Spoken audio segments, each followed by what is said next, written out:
The letter from the Harlow matrimonial agency arrived on a Thursday, which was the same day Cole Brennan discovered that his foreman had been skimming feed money for the better part of 6 months. He fired the man, a wiry, excuse-making fool named Denton, in the yard behind the bunkhouse, with 2 of the ranch hands watching from a careful distance. Then he walked to the house, sat down at his kitchen table, and read the letter 3 times before he understood what he'd actually agreed to. Your prospective bride, Miss Vivian Ashford, age 26, formerly of Connecticut, has confirmed her acceptance. She will arrive by rail at Harlow Station on the 14th of October. Cole set the letter down and looked at the wall. The 14th was 11 days away. He hadn't told anyone he'd written to the agency. Not his neighbor Walt Pruitt, who would have laughed. Not the 2 remaining hands, brothers named Ira and Clem Hooper, who were loyal enough but not the kind of men you confided in. Certainly not the banker, Gerald Fitch, who was already watching the Double C Ranch the way a buzzard watches a sick calf, patient, unhurried, certain of the eventual outcome. Cole had written the letter in March, after a night when the accounting ledger stopped making sense, and he'd sat with a glass of whiskey in one hand and the deed to this land in the other, trying to remember why he'd fought so hard to keep it. He'd sent the letter mostly because it was something to do, because a man drowning will grab at anything. He hadn't expected an answer. Now there was a woman coming in 11 days, and he had a ranch that was 2 bad seasons from collapse, a kitchen that smelled like old grease and solitude, and a heart that had been more or less closed since his wife, Clara, died of fever in the winter of 1875. He refolded the letter and put it in the drawer with the deed. Then he went back outside to figure out what to do about the feed situation, because the cattle still needed to eat regardless of what was happening to the rest of his life. The Double C sat on 400 acres of West Texas rangeland that had looked promising once. Cole's father had built the original structure, a solid limestone house, 2 rooms, a fireplace that drew well, and Cole had added to it over the years. A proper kitchen, a bedroom upstairs, a covered porch that faced west so you could watch the sun go down without squinting. In good years, the land supported 200 head of cattle and produced enough to service the loan and leave something over for repairs and wages. The last 3 years had not been good years. Drought had thinned the herd. A grass fire in the summer of '77 had taken out the east pasture fence, and the repairs had cost more than Cole had budgeted. Then Clara died, and Cole had spent most of '76 in a kind of fog that cost him badly. Missed opportunities, deferred maintenance, decisions made slowly or not at all. By the time he'd pulled himself back together, the ledger had a shape he didn't like. Gerald Fitch at Harlow Savings and Trust held the note on the property. $3,000, borrowed in 1872 when Cole's father was still alive and the cattle market was strong. The interest had been manageable for years. Now, with the herd reduced and the ranch understaffed, every payment felt like removing a stone from a crumbling wall. Cole was not a man who asked for help easily. He'd grown up watching his father solve problems through stubbornness and physical labor, and he'd inherited both traits to a degree that occasionally caused him trouble. But stubbornness couldn't make it rain, and no amount of labor could manufacture cattle from nothing. The agency letter had seemed in March like a reasonable solution to at least part of the problem. A wife meant a second person. A second person meant help with the house, the books, the 1,000 small tasks that were eating hours he needed for the ranch itself. He hadn't thought much beyond that. He certainly hadn't thought about what it would mean to have a stranger living in Clara's kitchen. He thought about it now, standing in the yard watching dust settle where Denton's horse had gone. He thought about it and didn't have any answers, so he picked up a fence post and got to work. October 14th arrived the way most things did in Cole's experience, too fast and without sufficient warning. He drove the wagon into Harlow the night before and stayed at the Kellerman Hotel, which was the only hotel in town, and charged prices that Cole considered optimistic, given the quality of the mattress. He shaved in the morning for the first time in a week, put on his good shirt, the dark blue one that still fit mostly, and walked to the station an hour before the train was due. The platform was not crowded. A few ranchers waiting on supply shipments. The telegraph operator eating an early lunch on a bench.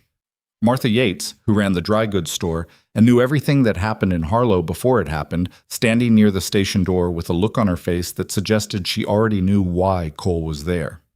He ignored Martha and stood near the far end of the platform, hat in hand, watching the eastern horizon for smoke. The train arrived 14 minutes late. It was a modest affair, 2 passenger cars, 3 freight cars, the whole thing covered in the particular layer of grime that accumulated on anything that traveled through Texas in summer. Cole watched the passengers disembark, a heavy-set man in a business suit who looked deeply unhappy about where he'd arrived, 2 farm families with children who immediately scattered across the platform, an elderly couple moving with the careful deliberateness of people managing old injuries. Then she stepped off. Cole's first thought was that she was smaller than he'd expected. His second thought, arriving almost simultaneously, was that smallness had nothing to do with it. She was perhaps 5'4", wearing a plain gray traveling dress that had probably been good quality once and was still well maintained. Brown hair pinned up under a modest hat, a face that was— he searched for the right word and came up empty. Not beautiful in any way that the word usually meant. Not plain either. Something between those categories that was harder to name. Her eyes were dark and slightly too observant, moving across the platform with the focused attention of someone cataloging information rather than simply looking around. She carried one large trunk, which a porter was setting down beside her, and a leather satchel she held herself. She had not asked anyone for assistance. She was standing still and scanning the platform with those 2 watchful eyes, and she found Cole before he'd fully decided to approach. She walked toward him. "Mr. Brennan," she said. Not a question. "Miss Ashford." He'd planned to say something else, something polite, something welcoming, but it came out just the name. She looked at him directly, which he wasn't entirely prepared for. Most women in his experience looked somewhere adjacent to a man's face in formal situations. She looked at him the way you'd look at something you were trying to understand. "You look like you'd rather be somewhere else," she said. Cole considered denying this. "I'm not much for train stations." "Neither am I." She glanced back at her trunk. "I have one large piece of luggage and this." She indicated the satchel. "Is the wagon close?" "Other side of the station." "Good." She turned back to the porter. "Thank you. I'll take it from here." The porter looked at Cole. Cole looked at the porter. Between them, the trunk sat. "It's heavy," the porter said. "I noticed," Vivian said pleasantly. "Mr. Brennan." Cole picked up one end of the trunk. It was in fact heavy. Vivian Ashford picked up the other end without being asked, and together they carried it around the station to the wagon, which seemed to confuse Cole more than anything else that had happened that morning. Martha Yates watched them go with an expression that suggested she'd already composed the version of this story she would tell at the dry goods counter tomorrow. The drive from Harlow to the Double C took just over 2 hours on a good road. The road was not particularly good. They didn't talk much in the first hour. Cole drove and Vivian sat beside him watching the landscape, which flattened out steadily as they moved west. Scrub and stone and dry grass that bent under a wind coming down from the north. The sky was enormous and pale blue and cloudless, the kind of sky that made the land beneath it feel small. Different from Connecticut, Cole said, finally, because the silence had reached the point where breaking it felt necessary. "Yes." She was quiet for a moment. "The sky is bigger." "People say that." "It's true, though." He looked at the sky. It was true. "You have family back east?" A pause that was brief but noticeable. "Not anymore." He didn't push it. He had silences in his own past that he didn't want pushed. "The ranch it's working land," he said. "Not much in the way of comfort. The house is solid. I've kept it up. But it's not—" He stopped. He'd been about to say it's not what you might have expected, but he didn't know what she'd expected, and he realized he'd never described the place in his letter. He'd described the acreage, the herd size, the general situation. He hadn't thought to describe the house. "I don't need comfort," Vivian said. "I need something to do." He looked at her. "I mean that plainly," she said. "I'm not good at sitting still. If I'm going to be useful here, I need to understand what the ranch actually requires, what the problems are, what the numbers look like." Cole felt something tighten in his chest. He wasn't sure what he'd expected. A woman who needed things explained slowly. A woman who would take charge of the kitchen and leave the rest to him. Not this. "The numbers aren't pretty," he said. "They rarely are." She held the satchel in her lap, her hands folded over it with a steadiness that struck him as practiced. But I've worked with numbers before. I'm not afraid of an unpleasant ledger. Where'd you work with numbers? Another small pause. My father had business interests. I helped manage correspondence and accounts. It wasn't quite an answer to the question he'd asked, but he didn't know enough about her to know what was missing from it. He let it go. I should tell you, Cole said, because it seemed like the honest thing to do, that the man I had running the feed accounts was stealing from me. Found out 3 days ago, which means I'm short-staffed and short on feed and trying to figure out how both of those problems get fixed before winter. Vivian nodded. Who else is on the property? 2 hands, brothers, good workers, not always good thinkers. I handle the accounts myself now, along with everything else. You'll need help with the accounts then. I manage. You said the numbers aren't pretty. He didn't have a response to that. I'm not criticizing, she said, and her voice had a gentleness in it that surprised him. I'm saying I can help, if you'll let me. Cole stared at the road. The wagon wheel hit a rut, and both of them lurched slightly. We'll see, he said. It was, he would later think, probably the most honest thing he'd said to anyone in years. The house was not as bad as he'd feared she'd find it, and not as good as he'd hoped. It was clean, because Cole was a man who kept things clean out of habit, but it had the particular emptiness of a place that had forgotten what it felt like to be lived in fully. The kitchen table had 4 chairs, and only one of them saw regular use. The curtains in the main room had been there since Clara's time and had faded to a color that no longer had a name. Vivian walked through the rooms without comment, which he appreciated. She paused at the kitchen window. It looked out over the yard toward the water trough and the barn beyond, and he saw her take in the layout with that same cataloging attention she'd had on the platform. Is there a room for me? She asked. Upstairs, second door. I'm in the first. She nodded and carried her satchel upstairs herself. The trunk was still in the wagon. He'd get it later. Cole stood in the kitchen and listened to her footsteps overhead and thought about Clara, the way he still did sometimes despite trying not to. Clara had been different, louder in small ways, a laugh that came easily, a woman who moved through the house like she belonged to every part of it. Vivian Ashford moved like she was still deciding whether she belonged anywhere. He put a fire under the stove and started water for coffee. When she came back down, she sat at the kitchen table in one of the 3 unused chairs, he noticed, and opened her satchel and took out a small leather notebook and a pencil. Tell me about the debt, she said. Cole turned from the stove. You just arrived. I know, and the debt existed before I arrived, so we might as well start there. He looked at her. She looked back. The fire crackled under the stove. He went to the sideboard, got the ledger, and brought it to the table. Okay. What followed was 2 hours of the most uncomfortable accounting Cole Brennan had ever experienced. Not because Vivian was unkind. She wasn't. She asked questions carefully, recorded numbers in her notebook without editorializing, and only twice made a sound that suggested any particular reaction to what she was reading. Both times it was a small, almost inaudible exhale. Not a gasp, just a breath that carried weight. The ledger showed $3,000 principal remaining on the bank loan, plus accrued interest that had compounded in ways Cole had managed to half avoid thinking about directly.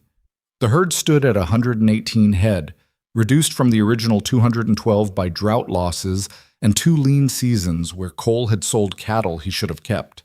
The feed situation, thanks to Denton's thievery, was worse than he'd calculated.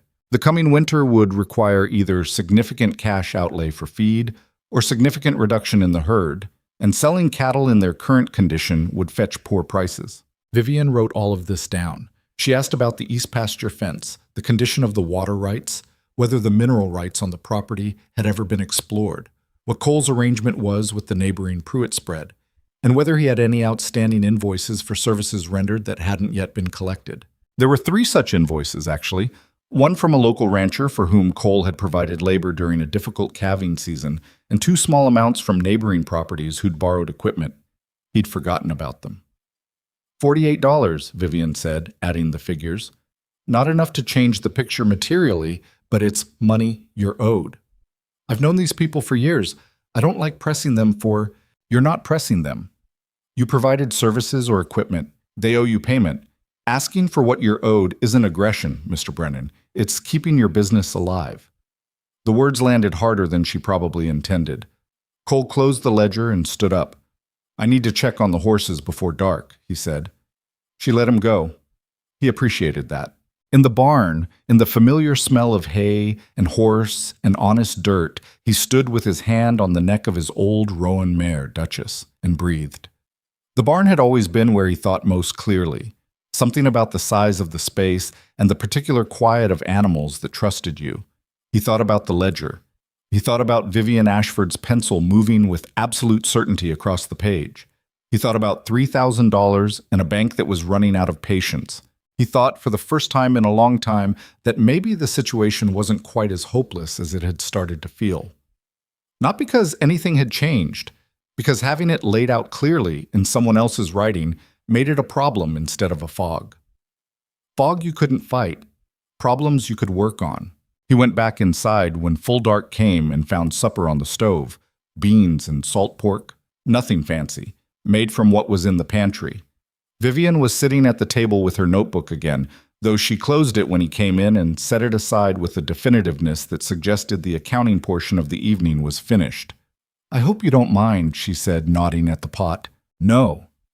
He looked at the food. She'd found the pantry, found the supplies, cooked a meal in an unfamiliar kitchen after a 10-hour train ride and 2 hours of bookkeeping. Thank you. It's practical, she said. People need to eat. They ate. The food was simple but good. She'd added something to the beans that he couldn't quite identify, some combination of spices from whatever she'd brought in the satchel or found in the pantry. It made the meal taste like it had been thought about, which his meals usually hadn't. He tried to think of something to say. How was the room? Fine. The mattress is better than I expected. My father built that bed frame. She looked up. He was a craftsman. He was a rancher who learned carpentry out of necessity. Cole paused. Most things out here get learned that way. She held his gaze for a moment. I've noticed. He thought she might say something more, but she didn't. And after a while they finished eating and she washed the dishes and he dried them, which was not a division of labor he'd planned, but seemed to happen naturally. And then it was night and they went upstairs to their separate rooms. Cole lay awake for a while listening to the wind off the plane and the small sounds of someone he didn't know sleeping in the room next to his. He wasn't sure what he'd expected. He was fairly certain this wasn't it. He wasn't sure yet if that was a problem. October became November. The days had a structure to them that Cole hadn't anticipated. He rose at first light, as he always had. But now there was coffee already made when he came downstairs. Vivian rose earlier than he did, which surprised him. And the morning felt less like walking into a silence and more like walking into something that was in progress. She'd asked in the first week to spend time with the account books. He'd agreed, reluctantly, and watched from across the room while she worked through them with a patience and a speed that he had to admit he couldn't match. She found 3 billing errors in his favor that had gone uncorrected. She reorganized the tracking of feed costs in a way that made the monthly outlay immediately visible instead of requiring him to calculate it each time. She drafted the collection letters for the 3 outstanding invoices in language that was firm without being unpleasant, and within 2 weeks all 3 had been paid. $48? It didn't change the shape of the debt, but it was $48 that existed now and hadn't before, and the act of recovering it made other recoveries feel possible. She learned the ranch the way she seemed to learn everything, systematically and without drama. She walked the property in the first week, asking Cole to show her the pastures, the water sources, the condition of the fencing. She asked questions about cattle that were specific enough to tell him she'd read something, though he couldn't imagine where, and she didn't pretend to knowledge she didn't have. Why do they move to that corner in the afternoon? He told her. The shade line from the ridge, and the ones that aren't eating well, do they stay separate from the others? He looked at her. Most people wouldn't have noticed the ones that weren't eating well. You have good eyes, he said. I've been practicing. She paused at the fence line, looking out at the herd with the same careful attention she gave the account books. 2 of them look off, the smaller ones near the gate. He'd noticed those 2 himself. I'm watching them. Is there money for the vet if they need it? The honest answer was barely. He told her so. She nodded and wrote something in the notebook she'd started carrying. In the evenings, when the day's work was done, they sat at the kitchen table and talked. This had started without being planned. The first few evenings, she'd gone to her room after dinner. He'd sat with the ledger or just sat. Then one night, there'd been a problem with the monthly calculations that he'd been working on, and she'd come down for water and seen what he was doing and sat down across from him without asking. And they'd been at it for 2 hours before either of them noticed the time. After that, the evenings at the table were a thing that happened. He learned, slowly and by accumulation, certain facts about her. She was from Connecticut, as she'd said. She'd had a father who died. She mentioned this once, obliquely, and he didn't press it. She'd had some education beyond what was usual for women of her time. She read quickly and retained everything. And there was a precision to her thinking that reminded him of men he'd known who'd been to proper schools, though he'd never known a woman with that quality before. She read before sleeping and asked him once if there were any books in the house. He showed her the small shelf in the sitting room, 3 volumes, all of them his father's, all of them dusty. She read all 3 within a week, and he found himself watching her sometimes with a feeling he couldn't quite name, something between admiration and unease. She never talked about the East. Or rather, she talked around it. Connecticut, the weather there, the way cities felt different from open land. But she never mentioned people. No friends, no previous life beyond her father's business interests, mentioned once and not again. When letters arrived from the East, which happened twice in November, addressed to her in a heavy, formal hand on expensive paper, she took them to her room without opening them in front of him, and he heard nothing more about what they contained. He told himself it was her business. He told himself he wasn't curious. He was curious. November brought the first hard cold, and with it a problem Cole had been hoping to avoid. 2 of the herd, not the ones Vivian had flagged, which had recovered, came down with a respiratory illness that spread faster than Cole could isolate them. By the time Dr. Calloway, the livestock vet from Harlow, made it out to the Double C, 6 animals were sick, and the cost of treatment was going to run close to $80. Cole paid it. He had no choice. But $80 in November, when the winter feed costs were coming and the bank interest was due in January, was a cut that made everything else tighter. He told Vivian that night. He wasn't sure why he'd started telling her things. When had that happened? But he had, and she listened without making him feel smaller for having problems, which was not a thing he'd expected from anyone. "What's the bank's position at the moment?" she asked. "I'm current, barely. The January payment is going to be—" He stopped. "It'll be a stretch." "Have you spoken to Fitch?" Cole's jaw tightened at the name. Gerald Fitch doesn't have conversations. He has terms. Do you know what his terms currently are? Whether there's any room for adjustment? Men like Fitch don't adjust for struggling ranchers. They wait. She looked at him steadily. "How long have you been managing this alone?" 4 years. He said it without thinking, and then caught himself. 4 years was when Clara died. He hadn't meant to make that connection out loud. Vivian heard it, could tell by the way her expression changed slightly. Not pity, nothing so simple. Something more careful than that. She didn't say anything about Clara. She'd never asked about Clara directly, though the evidence of her was present in the house in small ways. A quilt on the settee, the faded curtains, a ceramic pitcher on the kitchen shelf with a small painted flower on the side. "You've kept it alive for 4 years alone," Vivian said. "That's not nothing. It's almost not enough." "Almost. But not yet." She tapped her pencil against the notebook. "The January payment, if we could get even part of the outstanding cattle to market before then, the prices right now are low, yes, but low money is better than a missed payment and Fitch deciding you're a bad risk." She paused. "How many can you sell without compromising the breeding stock for spring?" They talked until nearly midnight, working through options on paper, discarding the ones that didn't work, returning to 2 or 3 that might. Cole found himself leaning across the table, pointing at figures, arguing about projections the way he'd argue about fence lines, with the full force of knowing that it mattered. She argued back, not loudly, not with any kind of heat, but she held her positions with a precision that forced him to actually demonstrate, not just assert, when he disagreed.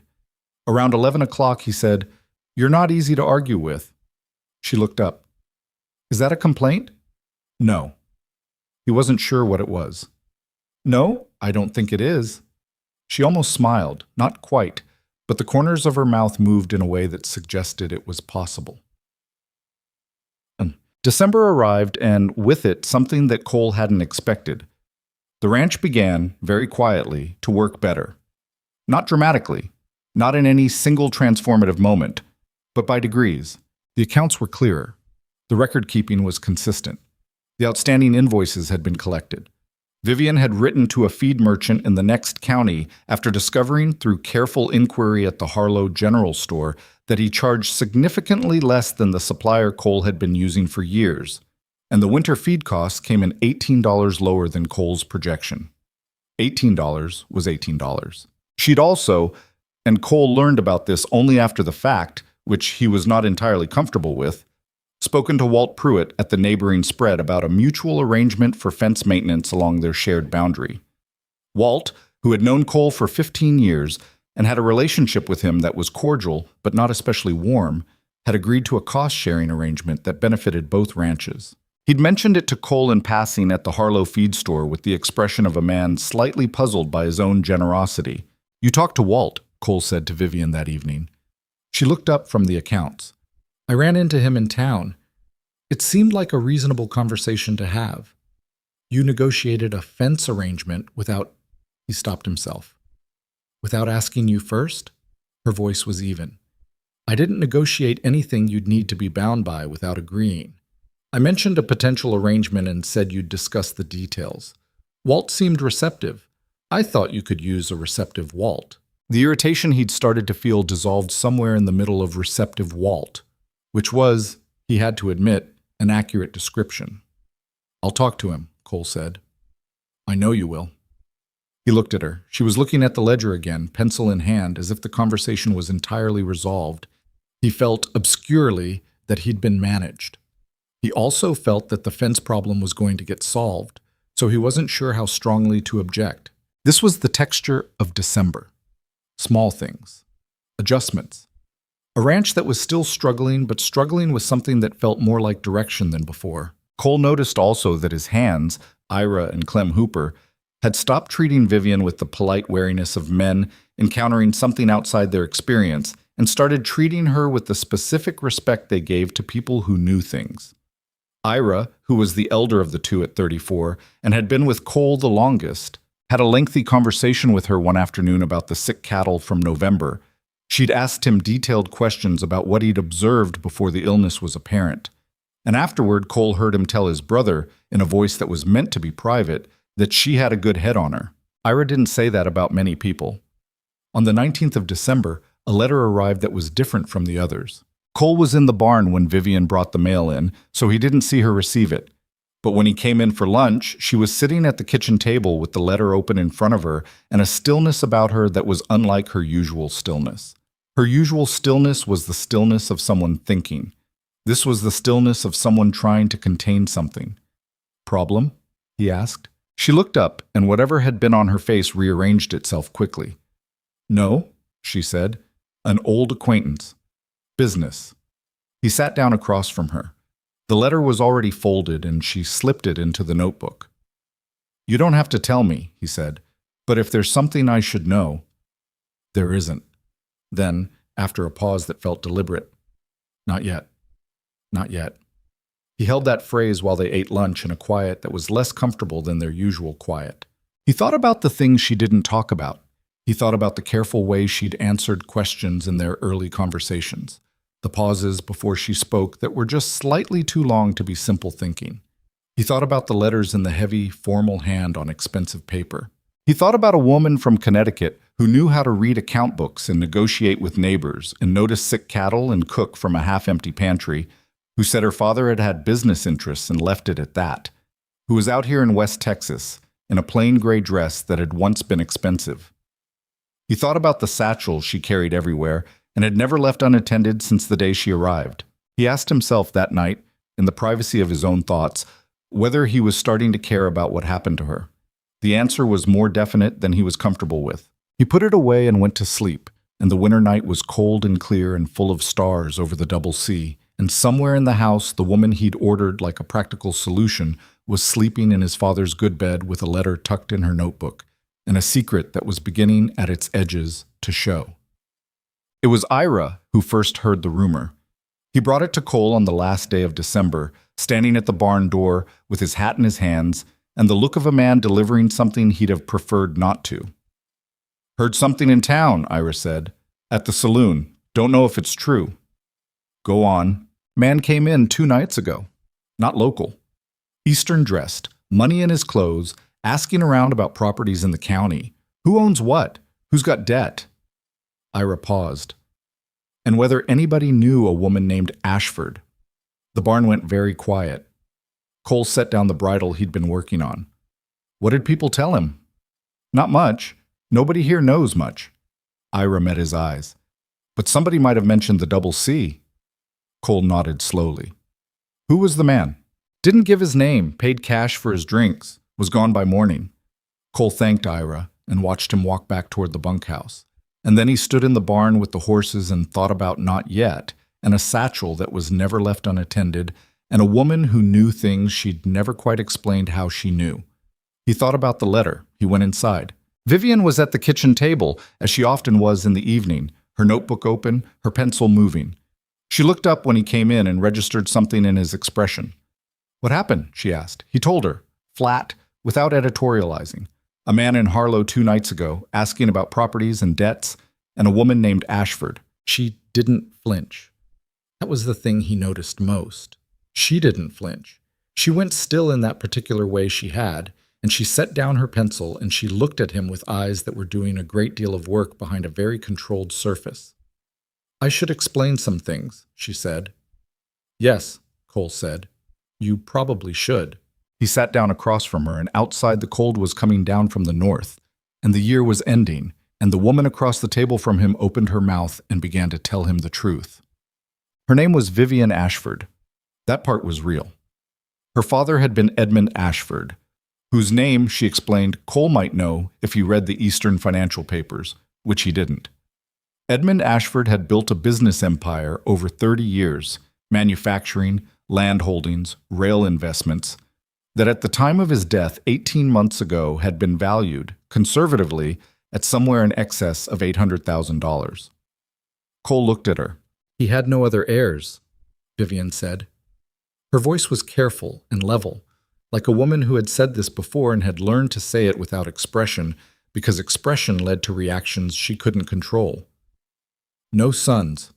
My mother died when I was young. It came to me. $800,000. Cole had been wrestling with 3,000 for 4 years. He sat with the gulf between those two numbers for a moment and couldn't quite make it make sense. "The man in town," he said. "Hawthorne." Her jaw tightened, the first visible reaction. "Reginald Hawthorne. He was my father's business partner for 12 years. They had a working relationship that was complicated. My father tolerated Hawthorne because he was effective and because managing him was easier than replacing him. But they didn't trust each other, and my father made certain legal arrangements to ensure that Hawthorne's access to the business would be limited upon his death." "Limited to what?" "To nothing." She met his eyes. "My father didn't trust Hawthorne near me. When I was younger, he'd made overtures, business partnership and personal partnership rolled into one." A pause. "I declined. My father declined on my behalf when I was not yet old enough to decline effectively." Hawthorne didn't forget. Cole was beginning to understand the shape of what she was telling him. "And when your father died, Hawthorne filed legal challenges to the will. 3 of them, each more inventive than the last. My father's lawyers have managed them, but it takes time, and while the legal situation resolves itself, my actual access to the funds is limited, controlled." She folded her hands on the table. "And Hawthorne has people who watch his investments. When he realized I'd left Boston, he started looking." "Why did you leave?" She was quiet for a moment. "Because he had a way of making the world feel smaller," she said. "There were people in Boston, people I'd known for years, who had started treating me differently, as if I were already his, as if the outcome were settled." Her voice remained controlled, but something underneath it was not. "I didn't want to wait in a city where I could feel the walls closing while lawyers filed papers. I wanted to be somewhere I could be useful, somewhere no one knew what I was. What I was. Not who I was." Cole noted the word choice. The agency, he said. The agency accepts women from anywhere. It doesn't ask for family backgrounds or financial statements. I used a modest amount from an account my father had kept outside the main estate, small enough not to draw attention, to fund my travel. And I chose— She stopped. I chose somewhere far from the east, somewhere a man like Hawthorne would consider beneath his attention. West Texas, Cole said. West Texas, she agreed. He looked at her for a long moment. She held his gaze. Outside, the wind moved through the yard with the particular sound it made on cold, clear nights, a low, sustained note that had been the soundtrack to 4 years of his own solitude. So when you came here, Cole said slowly, you didn't come looking for— This wasn't about the ranch or a practical arrangement. I came looking for somewhere to exist without being defined by something I didn't choose. She said it without apology. I know that's not the same as what you were looking for. I know the arrangement we made was based on different information. He thought about the account books and the fence agreement with Walt Pruitt and $18 saved on winter feed. He thought about supper on the stove after a 2-hour train ride. He thought about a woman who noticed sick cattle and argued about projections and got up before first light to have coffee ready. You've been useful, he said. It wasn't the most eloquent thing he'd ever said. She looked at him for a moment with an expression he couldn't entirely read. I've tried to be, she said. The ranch— He stopped, started again. Whatever your situation is back east, whatever Hawthorne is doing, here, on this property, these past 2 months, that's real. You've been real. She didn't say anything for a moment. What do we do about the man in town? He asked. And they sat at the table on the last night of 1879, 2 people who had entered into a practical arrangement for different reasons and arrived somewhere neither of them had planned, and they worked through what it would mean to face what was coming, together, as 2 people who had not yet said that word out loud but were beginning, in the particular quiet of the kitchen and the cold outside and the year turning over beneath them, to mean it. The debt was real. The danger was real. The ledger on the table was real. So was the woman across from him. Cole Brennan looked at Vivian Ashford and felt the thing in his chest that had been closed for 4 years shift, not open exactly, not yet, but shift, the way ice shifts before it breaks, the way land shifts before the water finds it. He wasn't ready to name it, but he stopped pretending it wasn't there. The first day of 1880 came in cold and without ceremony, the way most important things did out on the Texas plain. Cole was up before dawn, as was Vivian, and they drank coffee at the kitchen table without much conversation. Not because there was nothing to say, but because everything that needed to be said had been covered the night before, and saying it again wouldn't make it better. What they had now was a situation that was real and had edges and could be worked on. Cole had always found working on problems easier than living inside them. The stranger in Harlow was a problem with edges. He might not come back, Cole said, not because he believed it, but because it needed to be considered.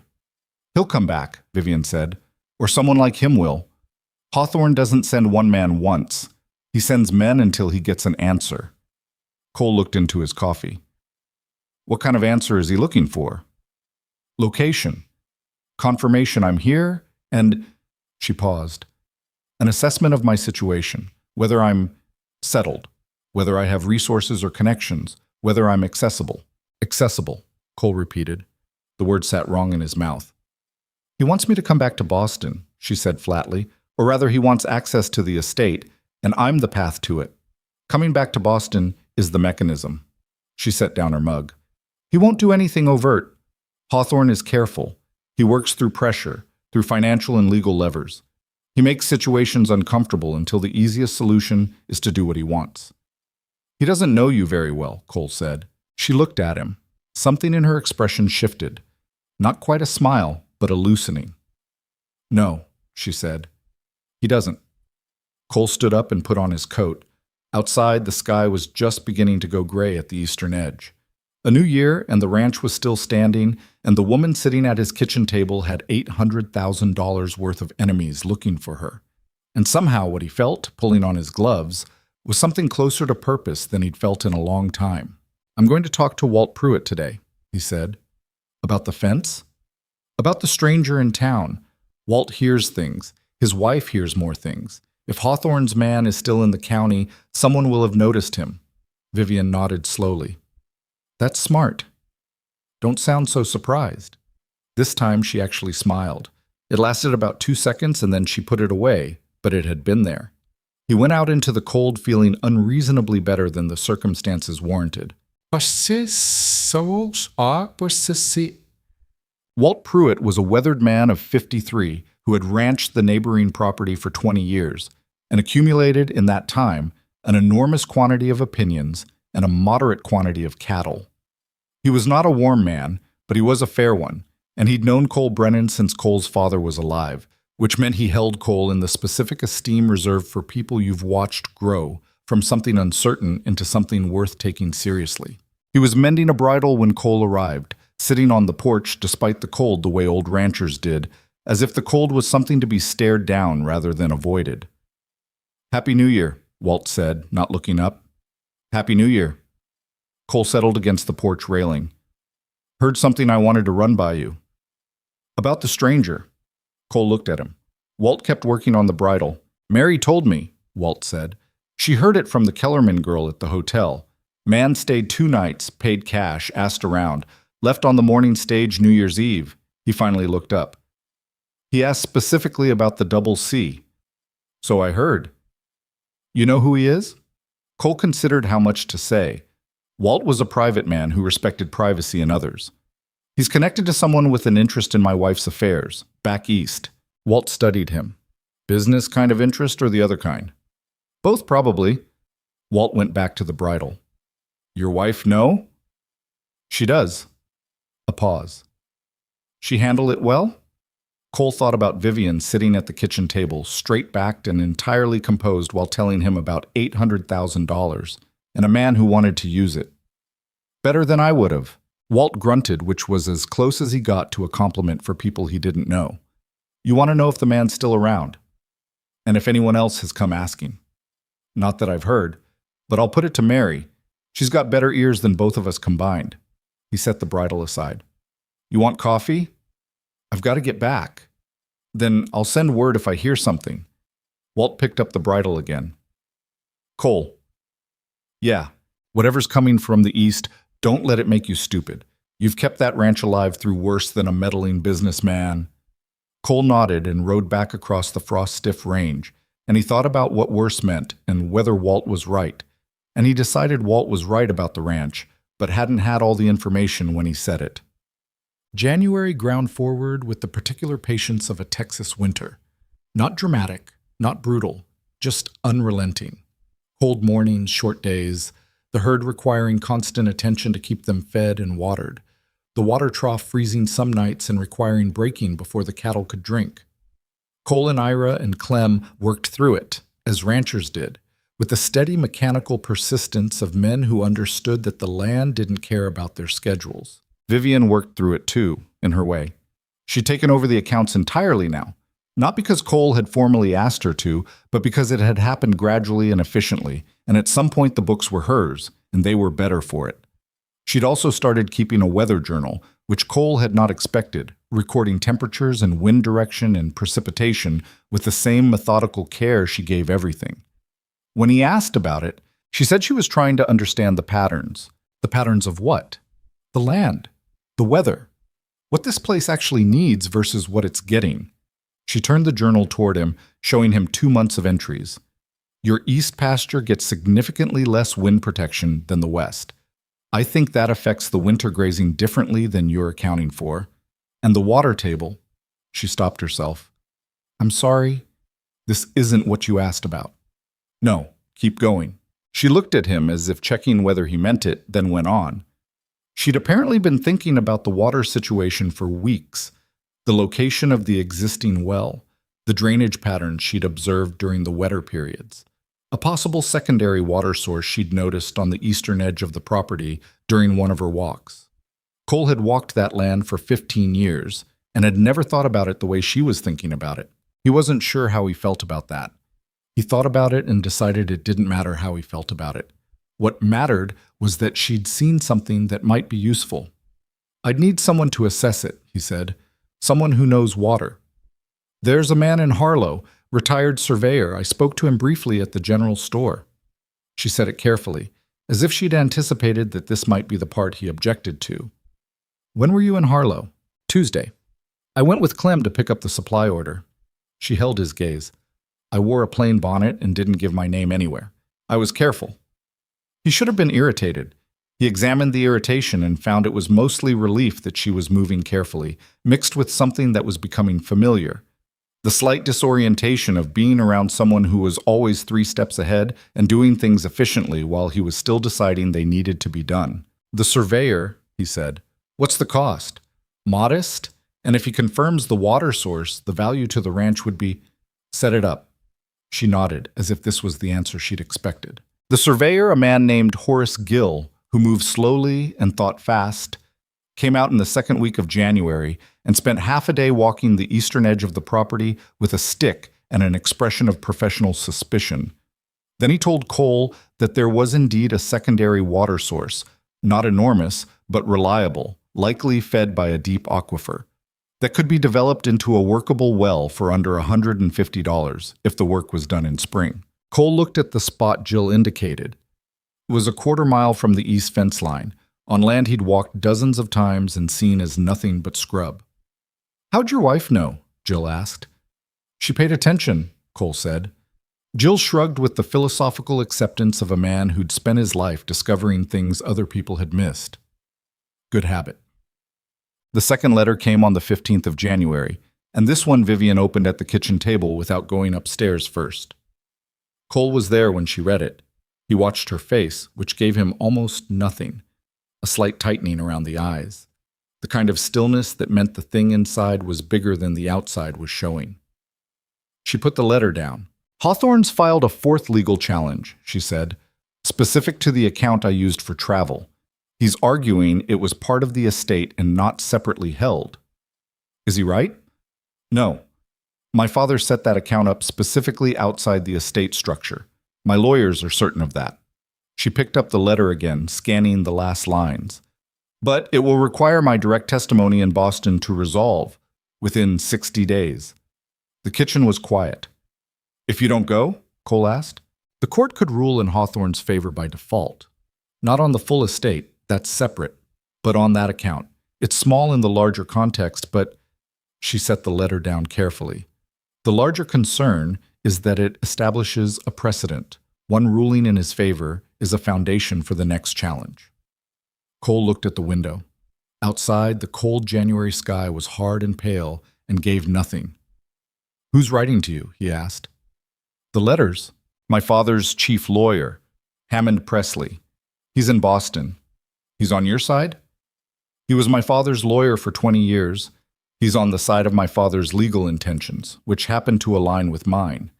She folded the letter. "He's a careful man, conservative. He doesn't like this situation." "He recommended you come back?" "He recommends I respond to the summons. He doesn't say I must go in person." She looked up.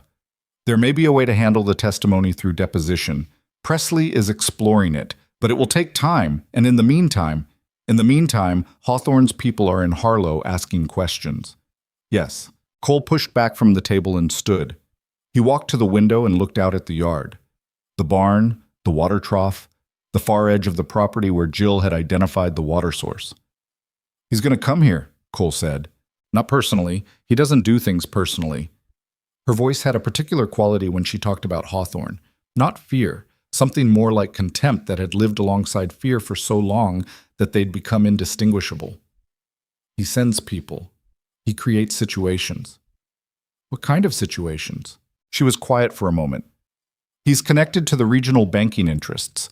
My father knew that, tried to manage it, didn't entirely succeed. In Boston, Hawthorne could make financial life very difficult for anyone associated with me." She looked at her hands. "I didn't know if he had those kinds of connections out here." Cole thought about Gerald Fitch. He thought about a bank loan that had existed for 8 years, that had been manageable for 6 of them, that had started to feel different in the last 2. "Gerald Fitch," he said slowly, "has been dealing with a correspondent bank in Dallas for the past year. He mentioned it once. Something about new investment arrangements." The silence that followed was the particular kind that meant both of them had arrived at the same thought at slightly different speeds. "You think they're connected?" Vivian asked. I think it's worth finding out. She stood up from the table, and the look on her face was the look of someone who had suspected something for weeks and had just watched it become more likely. If Hawthorne has influence over the bank holding your loan, then he already has a lever. Cole turned from the window. And he's been deciding when to use it. They looked at each other across the kitchen, and the thing between them, the thing that had been growing steadily through the cold months without either of them naming it, was present in the room as clearly as the cold air from the window, and the smell of coffee and the January light on the faded curtains. "I'm sorry," Vivian said quietly. "I didn't know. When I came here, I didn't think he'd—" "Don't," Cole said, not harshly. "You didn't do this. He's doing this." She held his gaze. He held hers. "We need better information," he said, "about Fitch, about the Dallas connection, about what Hawthorne's actually planning. Presley might know something. The Hawthorne family has business in Texas, I think. I never paid close attention. My father did." She was already picking up her notebook, already thinking. "I'll write to him. And I should write to Hawthorne's lawyers directly, through Presley. Sometimes the right letter, the right acknowledgement that we know what's being planned, can slow things down. Can it stop things?" She was honest. "No. But it can buy time." Cole nodded. Time was what ranchers understood. Time and work and the patient management of problems that couldn't be solved all at once. "Write your letters," he said. "I'll find out what I can about Fitch." She sat back down at the table and opened the notebook, and Cole watched her for a moment. The focused set of her shoulders, the way she held her pencil like it was a working tool and not a delicate thing, and felt something settle in his chest, something uncomfortable, but also, strangely, something like steadiness. He went out to do what needed doing. Finding out about Fitch required a kind of careful social navigation that did not come naturally to Cole Brennan. He was not a man who gathered information through conversation. He gathered it through observation, through paying attention to what was visible, the condition of a fence, the health of cattle, the look of soil. Getting information about a banker's business arrangements required talking to people, and talking to people in ways that didn't advertise what you were after. He started with Tom Lacey, who ran the Harlow hardware store and had a desk in the back where he occasionally did accounting work for local businesses. Tom was a careful talker who knew everything about everyone in town through the accumulation of small transactions across 20 years of business. "Fitch," Tom said, when Cole came in for a spool of wire and steered the conversation where he needed it to go. "He's been busy this past year, bought himself a new Surrey, hired a woman to do his correspondence." Tom wrapped the wire. "Got a lot of correspondence lately, I suppose." "New business?" Tom shrugged, but the shrug was too casual. He doesn't talk about it, but there's been men coming in from out of town, staying at the hotel, meeting with him, not ranchers. He met Cole's eyes briefly. The kind of men who wear their coats indoors. Cole paid for the wire and left, and on the way back to the ranch he pieced together what he had. Men in good coats meeting with Gerald Fitch. New money, new business, new correspondence. It didn't prove anything, but it had the shape of something. He told Vivian that evening. She listened without interrupting, her notebook open but her pencil still. "If Hawthorne has representatives in Texas looking for properties under pressure," she said, "a banker who holds notes on struggling ranches would be a natural point of contact. The Double C isn't the only struggling ranch in this county." "No." She looked at him steadily. "But you're the one he has a reason to be specifically interested in." Cole had known that, had known it since the kitchen table conversation on New Year's Eve, but hearing it stated plainly still had a weight to it. "If he calls the loan due," he started. "He can't call it due without legal basis unless you've defaulted. You're current." "I'm barely current." "Barely counts." She tapped her pencil against the notebook. "The January payment goes out day after tomorrow." "I know, I have it calculated." She slid the notebook toward him, showing him the figures. "After January, we have a margin. Small, but real. The spring cattle sale, if we time it right, should cover February and put something against the principal." She paused. "The secondary water source, if we develop it in April, increases the carrying capacity of the east pasture in summer, which means a larger herd, which means better fall numbers." Cole looked at the figures. She'd laid it out as a sequence, not a hope, but a plan, with each step building on the previous. "It works if nothing goes wrong," he said. "Things will go wrong," she said. They always do. But this is the baseline, the thing we're working from. He looked at her. You sound like you've done this before. I've watched people manage crises all my life, she said. My father, his business partners, men who had everything and then didn't, and men who had nothing and built something. She looked at the notebook. The ones who survived weren't always the ones with the most resources. They were the ones who kept moving. Cole was quiet for a moment. Outside, the wind had picked up, and the old house creaked the way it always did in the wind, the way that used to feel like solitude, and lately felt like something different. Your father, he said. What happened to him? She was quiet for a moment, longer than usual. He worked himself to death, she said. 61 years old. His heart gave out. She closed the notebook. He spent the last 2 years fighting Hawthorne's increasing attempts to consolidate control, and I think the fight took more out of him than the work ever did. She looked at the wall, not at Cole. He was a hard man in a lot of ways. We didn't always understand each other, but he was honest, and he tried to protect me. And in the end, what he left me with was a fight I wasn't sure I could win. You can win it, Cole said. She looked at him. You've been winning it, he said. Every day since you got here. That's not nothing. The words came out more directly than he'd intended. Her expression did the thing it did sometimes, a careful rearrangement, something moving behind it that she didn't let out. Then she nodded, once, and reopened the notebook. The feed merchant in the next county has a spring inventory surplus, she said. If we negotiate now, we could lock in a price for summer feed at last year's rates. He let her redirect. He understood redirecting. You've talked to him? Not yet. I wanted to confirm we'd have the money before I committed to anything. She looked at the figures. We will. Cole leaned back in his chair and looked at the ceiling, which needed replastering in one corner and had needed it for 2 years, and thought about the shape of things. He thought about the bank and Hawthorne, and the man in town asking questions. He thought about Gerald Fitch in his new Surrey with men in good coats visiting from out of town. He thought about a fourth legal challenge and 60 days and a lawyer in Boston trying to keep someone's intentions intact across a distance. He thought about a plan laid out in a notebook in handwriting that was clear and even and entirely certain of itself. He thought about the woman who'd written it, who'd arrived 11 days after a letter he'd written in desperation and had proceeded, without fuss and without asking for anything she hadn't earned, to make the ranch work better and to know things he didn't know and to sit across from him at a kitchen table every evening like that was where she had always been meant to be. He thought about Clara. He thought about how different this was and how the difference was not a betrayal but just the truth of how time worked, how people were not replaceable, but how life, the actual animal of it, moved forward regardless. He thought about being closed for 4 years. He thought about things that shifted before they broke. Cole, Vivian said. He looked at her. She was watching him with the particular attention she gave to things she was trying to understand. You were somewhere else, she said. I was right here, he said.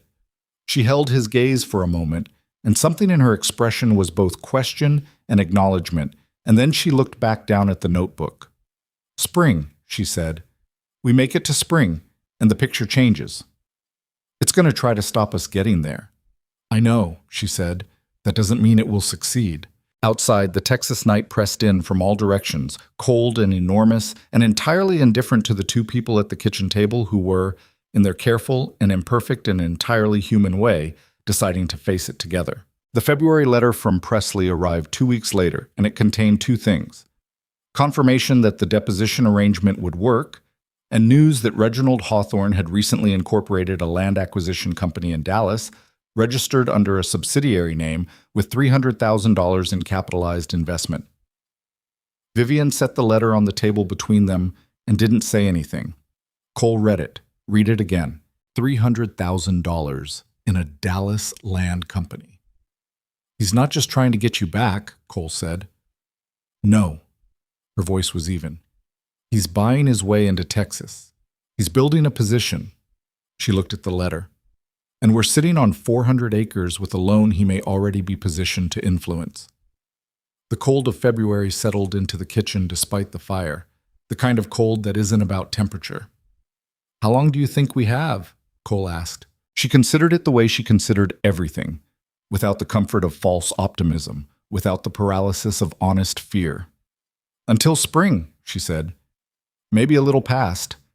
He'll want everything in place before he moves." Cole nodded. Spring. The word had two meanings now, the season and the deadline. He looked at the letter. He looked at Vivian. He thought about 400 acres and a debt and a plan laid out in clear handwriting and a man in Dallas who wanted to take all of it apart. He thought about the fact that he'd spent 4 years learning to survive alone, and that somewhere in the past 3 months, that calculation had quietly and irrevocably changed. "Then we use the time," he said. She met his eyes. "All of it," he said. They used the time.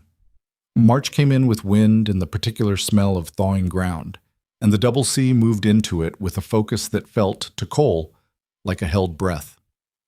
Every morning he woke with the awareness that the deadline Vivian had identified, until spring, maybe a little past, was shortening, and every morning he got up and worked anyway, because that was the only answer he knew to a problem he couldn't fully see yet. The spring cattle sale happened in the first week of March, earlier than Cole had originally planned.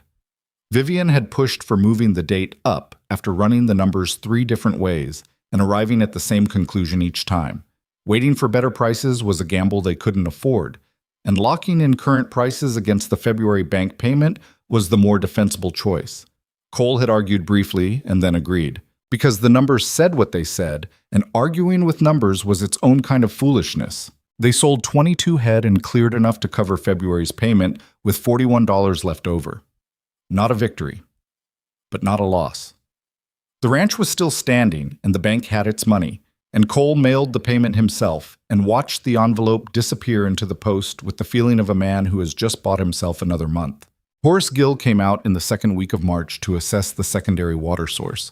He spent the better part of a morning on the eastern edge of the property with his instruments and his careful expression, and at the end of it confirmed what he'd said in January.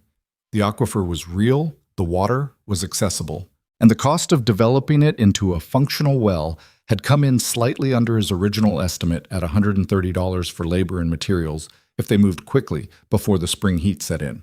Cole stood at the edge of the marked site and looked at the scrub around it and thought about the fact that he'd walked this land 15 years and never seen what Vivian had seen in 2 months. "Worth it?" Jill asked. "Yes," Cole said.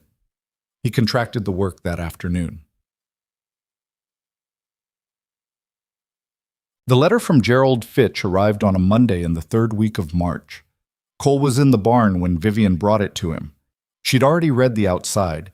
It was addressed to Cole, from Harlow Savings and Trust, in Fitch's own handwriting, and her face when she handed it over had the controlled stillness he'd learned to read as the outside of something larger. He opened it, standing in the barn doorway with the morning light coming over his shoulder. The language was formal and careful.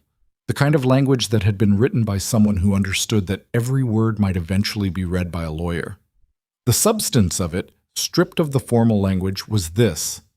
Due to changes in the bank's investment arrangements and a review of its loan portfolio, Harlow Savings and Trust was exercising its right under Section 4 of the original loan agreement to call for full repayment of the outstanding principal and accrued interest within 90 days. $3,000. 90 days. Cole read it twice.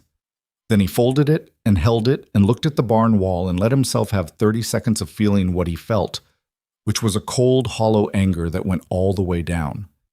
Then he turned to Vivian. "He moved," Cole said. "I see that." Her voice was steady, but her hands weren't entirely. She'd clasped them together in front of her, which was something she only did when she was managing something that wanted to come out differently. Section 4. Cole looked at the letter again. "I knew about that clause. I read the original agreement. It's a standard provision. The bank can call the note if it determines there's elevated risk. I never thought—" "Fitch has given the bank a reason to invoke it," Vivian said. "The new investment arrangement Hawthorne's people offered him probably came with conditions." She looked at the folded letter in Cole's hand. "This is what Hawthorne does. He doesn't come at you directly. He removes the options one at a time until the only remaining option is the one he wants."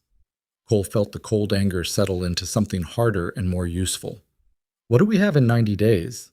Not $3,000. Not legitimately." She said it without softening it, because softening it would have been an insult to both of them. The spring sale helped the monthly payment. The water development is a capital investment that pays out over years, not weeks. We don't have $3,000 liquid without... She stopped. Without what? She looked at him. The barn was quiet around them, Duchess shifting her weight in her stall, the distant sound of Ira and Clem working near the fence line. There's money in the account my father set up, she said, the separately held account, the one Hawthorne's fourth challenge is contesting. That's your money. It's accessible. Presley has confirmed it's legally mine while the challenge is pending. It can't be frozen unless Hawthorne wins the challenge, and he won't. She held his gaze. There's enough to retire the loan. The entire principal plus the interest. The silence between them had texture. No, Cole said. Cole, no. He said it without raising his voice. That's your father's money. That's what you have against Hawthorne. I'm not using your inheritance to solve a problem that exists because of me. The problem exists because of Hawthorne, she said, and her voice had an edge now. Don't rewrite it. My ranch, my debt. Our ranch. She said it with a quiet certainty that stopped him. We are married, Cole. Whatever that means to you, that's the legal and actual fact of it. Your debt is a shared circumstance, and the idea that you'd lose this property to protect some principle about... It's not a principle, he said, sharper than he intended. It's... He stopped. He pushed a hand through his hair and looked at the barn ceiling and tried to find the words for something that didn't have clean words. It's already cost you enough, he said finally. Coming here, what you gave up, the situation you're in because of... He stopped again. I won't take your money. She looked at him for a long moment. The edge in her expression softened slightly, not into agreement, but into something more complicated. I'd like to point out, she said carefully, that what I came here to escape was being defined by my inheritance, by being the woman with the fortune rather than a person with a life. She paused. And right now you are defining me by my inheritance, just in the opposite direction. Cole opened his mouth, closed it. I don't want to use the money because it's a solution, she continued. I want to use it because this ranch is real, and what we've built here is real, and I will not let Reginald Hawthorne take it because you're too proud to accept help from your own wife. The words landed solidly. Cole stood with them. He thought about 4 years of managing alone. He thought about the particular loneliness of pride, which was different from the loneliness of solitude. It was lonelier because it was self-imposed. He thought about a woman who had come to the end of the country looking for a place where she was a person instead of a fortune, and who was now offering the fortune to protect the place. It would have to be a loan, he said, from you to me, documented, with terms. That's... She started to say something dismissive and then stopped. Fine, if that matters to you. It matters. Then we'll document it. She looked at him steadily. But Cole, we should talk about what happens after, because retiring the loan doesn't end this.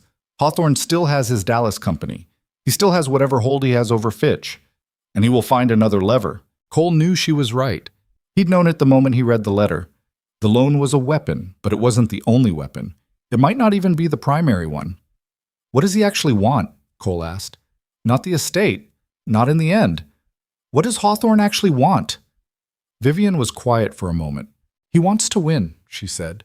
He's wanted to win against my father for 20 years, and my father died before he got to. Now, I'm what's left. She looked at the barn door, at the spring light coming through it, at the Texas sky beyond. He won't stop because we pay off the loan. He'll find another approach. Then we need to find a way to make approaching impossible. How? Cole thought about it. By making him the one who looks bad. He turned the thought over. A man like Hawthorne works through pressure because pressure is quiet. Nobody sees it.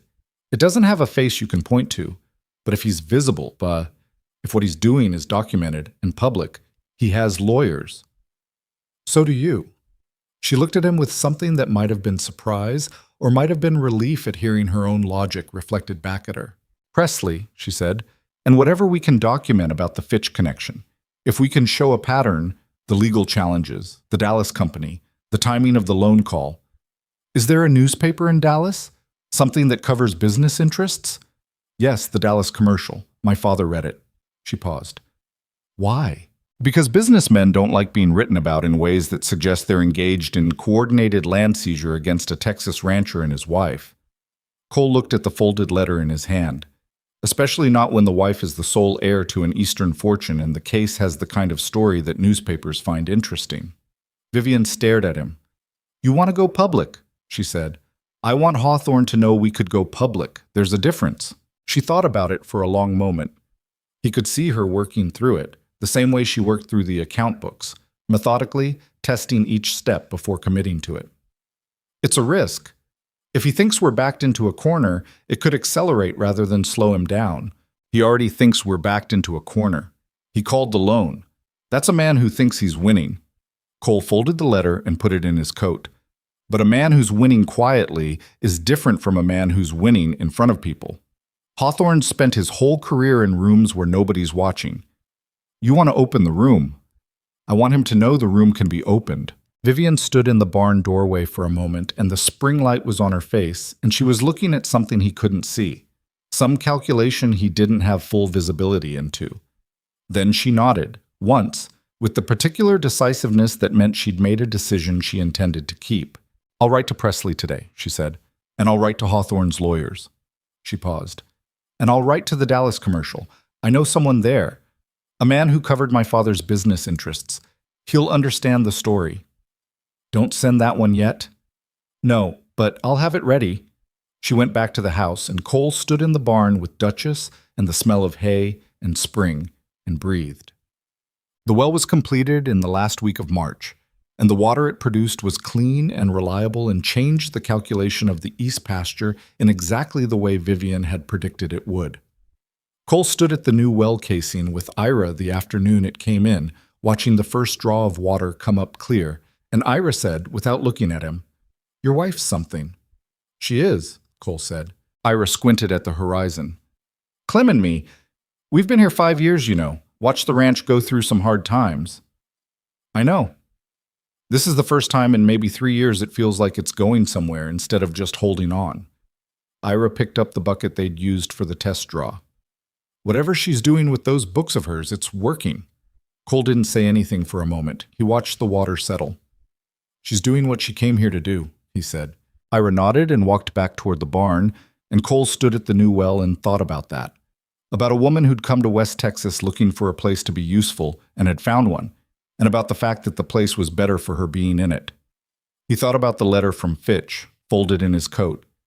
He thought about $3,000 in 90 days. He thought about the loan document he and Vivian had sat down and written out together 3 nights ago, careful and formal and legal, with terms they'd negotiated as seriously as if they'd been strangers, an interest rate that was fair, a repayment schedule tied to ranch income over 5 years, witnessed by Walt Pruitt, who had come over for the purpose and hadn't said much but had signed where asked with the expression of a man who'd seen things and found this one worth respecting. The money had come from Presley's office by bank draft, arrived at the Harlow Post on a Thursday, and Cole had walked it to Fitch's bank personally on Friday morning. He had not enjoyed the conversation with Fitch. Gerald Fitch's office smelled like pipe tobacco and ambition. The man himself was 60, soft in the places that too many years of desk work had softened, with eyes that were professionally warm and personally empty. He was behind his desk when Cole came in, and he stood up with the practiced cordiality of a banker who understood that even people he was squeezing needed to feel respected until the squeezing was complete. "Mr. Brennan," he said, "I wasn't expecting. I have the full amount." Cole set the bank draft on the desk. Fitch looked at it. Something moved behind his professional expression. Surprise, Cole thought, and underneath the surprise, a different kind of calculation starting up. This is, Fitch picked up the draft. "This is a full payoff. Principal and interest. You sent a letter calling the note. I'm settling it." Cole stood with his hat in his hands and watched Fitch's face work. "I'll need the deed returned and documentation that the loan is satisfied." Fitch set the draft down and looked at Cole with the empty warmth replaced by something less comfortable to be on the receiving end of. "This is quite a sum to come up with, and we only sent the letter 2 weeks ago, yes. I'm a faster mover than you might have expected." Cole held his gaze. "Is there a problem with the payment?" "No." Fitch's voice was careful now. No, there's no problem. I'll need to process this through the usual channels. I'll wait. Fitch blinked. It may take... I'll wait, Cole said again. He waited for 2 hours, in the chair outside Fitch's office, hat on his knee, looking at the wall. Various clerks came and went. Fitch came out once to say something about the processing time and found Cole's expression unreceptive and went back in. At the end of the 2 hours, the paperwork was complete. The note was marked satisfied, the deed was returned, and Cole Brennan walked out of Harlow Savings and Trust with free and clear title to the Double C Ranch for the first time in 8 years. He stood on the board sidewalk in the March afternoon and looked at the deed in his hands. It took him a moment to understand what he was feeling, which was something more complicated than he'd expected. Not triumph exactly, and not simple relief. Something that had weight in a different way. The ranch was his, but it had been made his by an act of trust from another person, and that meant the thing he held wasn't purely his anymore in the way it had been before, and he found that he didn't entirely mind that. He rode home and gave Vivian the deed and watched her hold it and look at it with an expression that he understood immediately.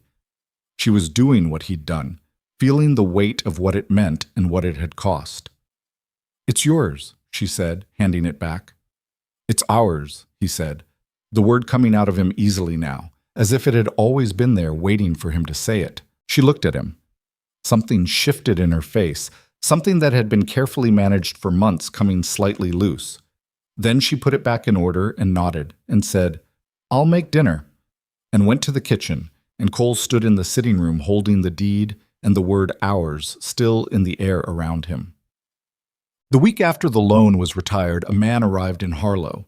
Cole heard about it from Walt Pruitt's wife, Mary, who sent word through Walt, who rode over himself on a Tuesday afternoon with the expression of a man carrying news he hadn't asked to carry.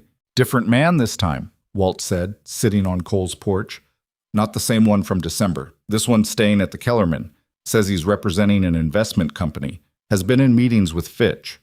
Walt looked at Cole directly. He's also been asking about your wife.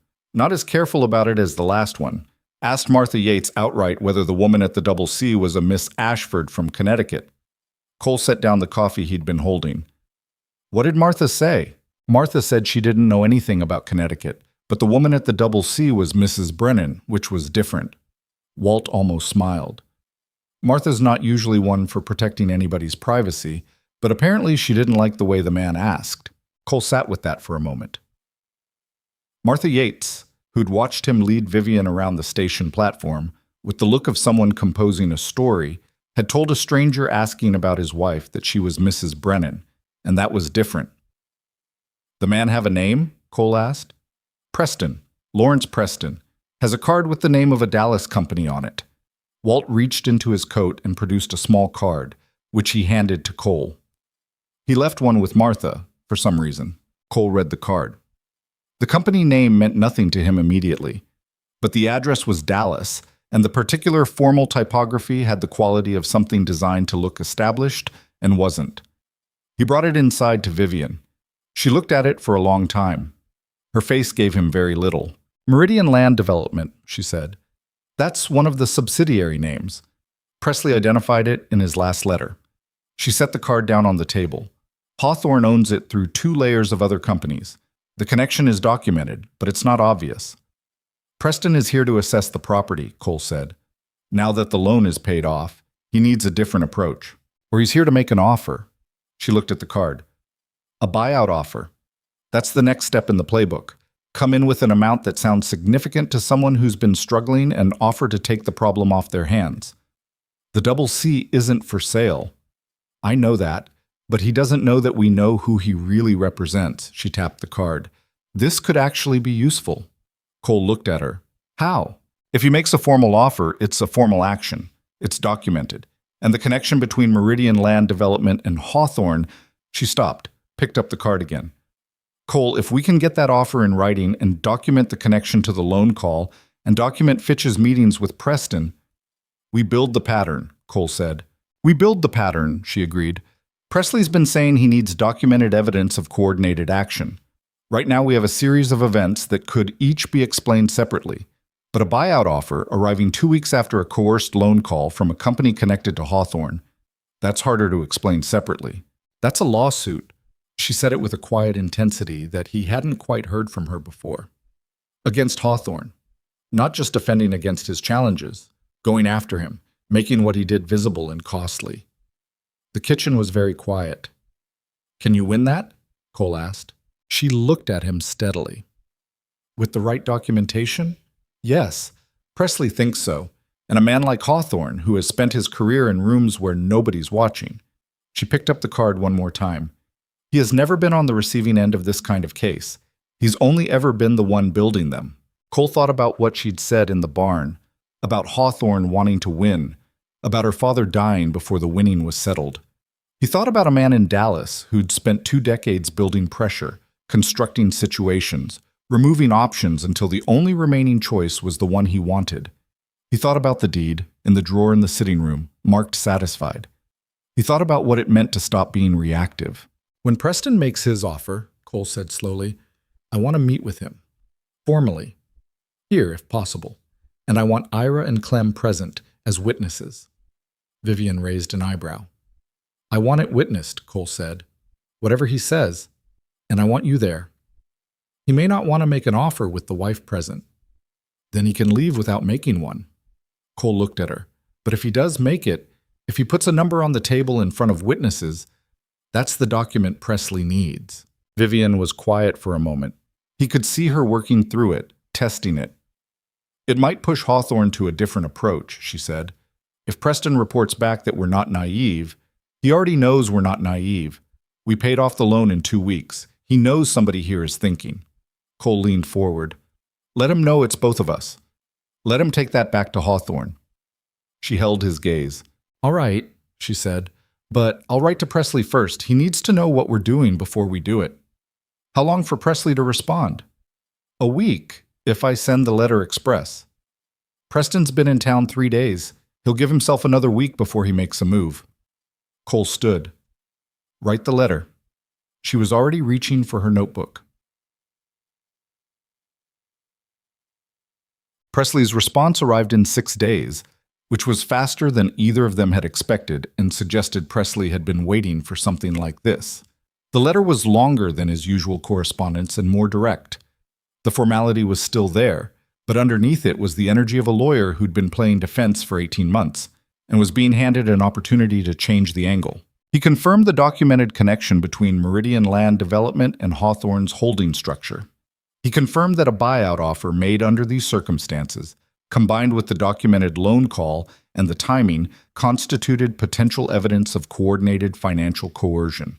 He advised that any offer should be received in writing, that all witnesses should be prepared to make statements, and that Vivian should contact him immediately upon receipt of any written communication from Preston or Meridian. He also included a line at the end that Cole read twice.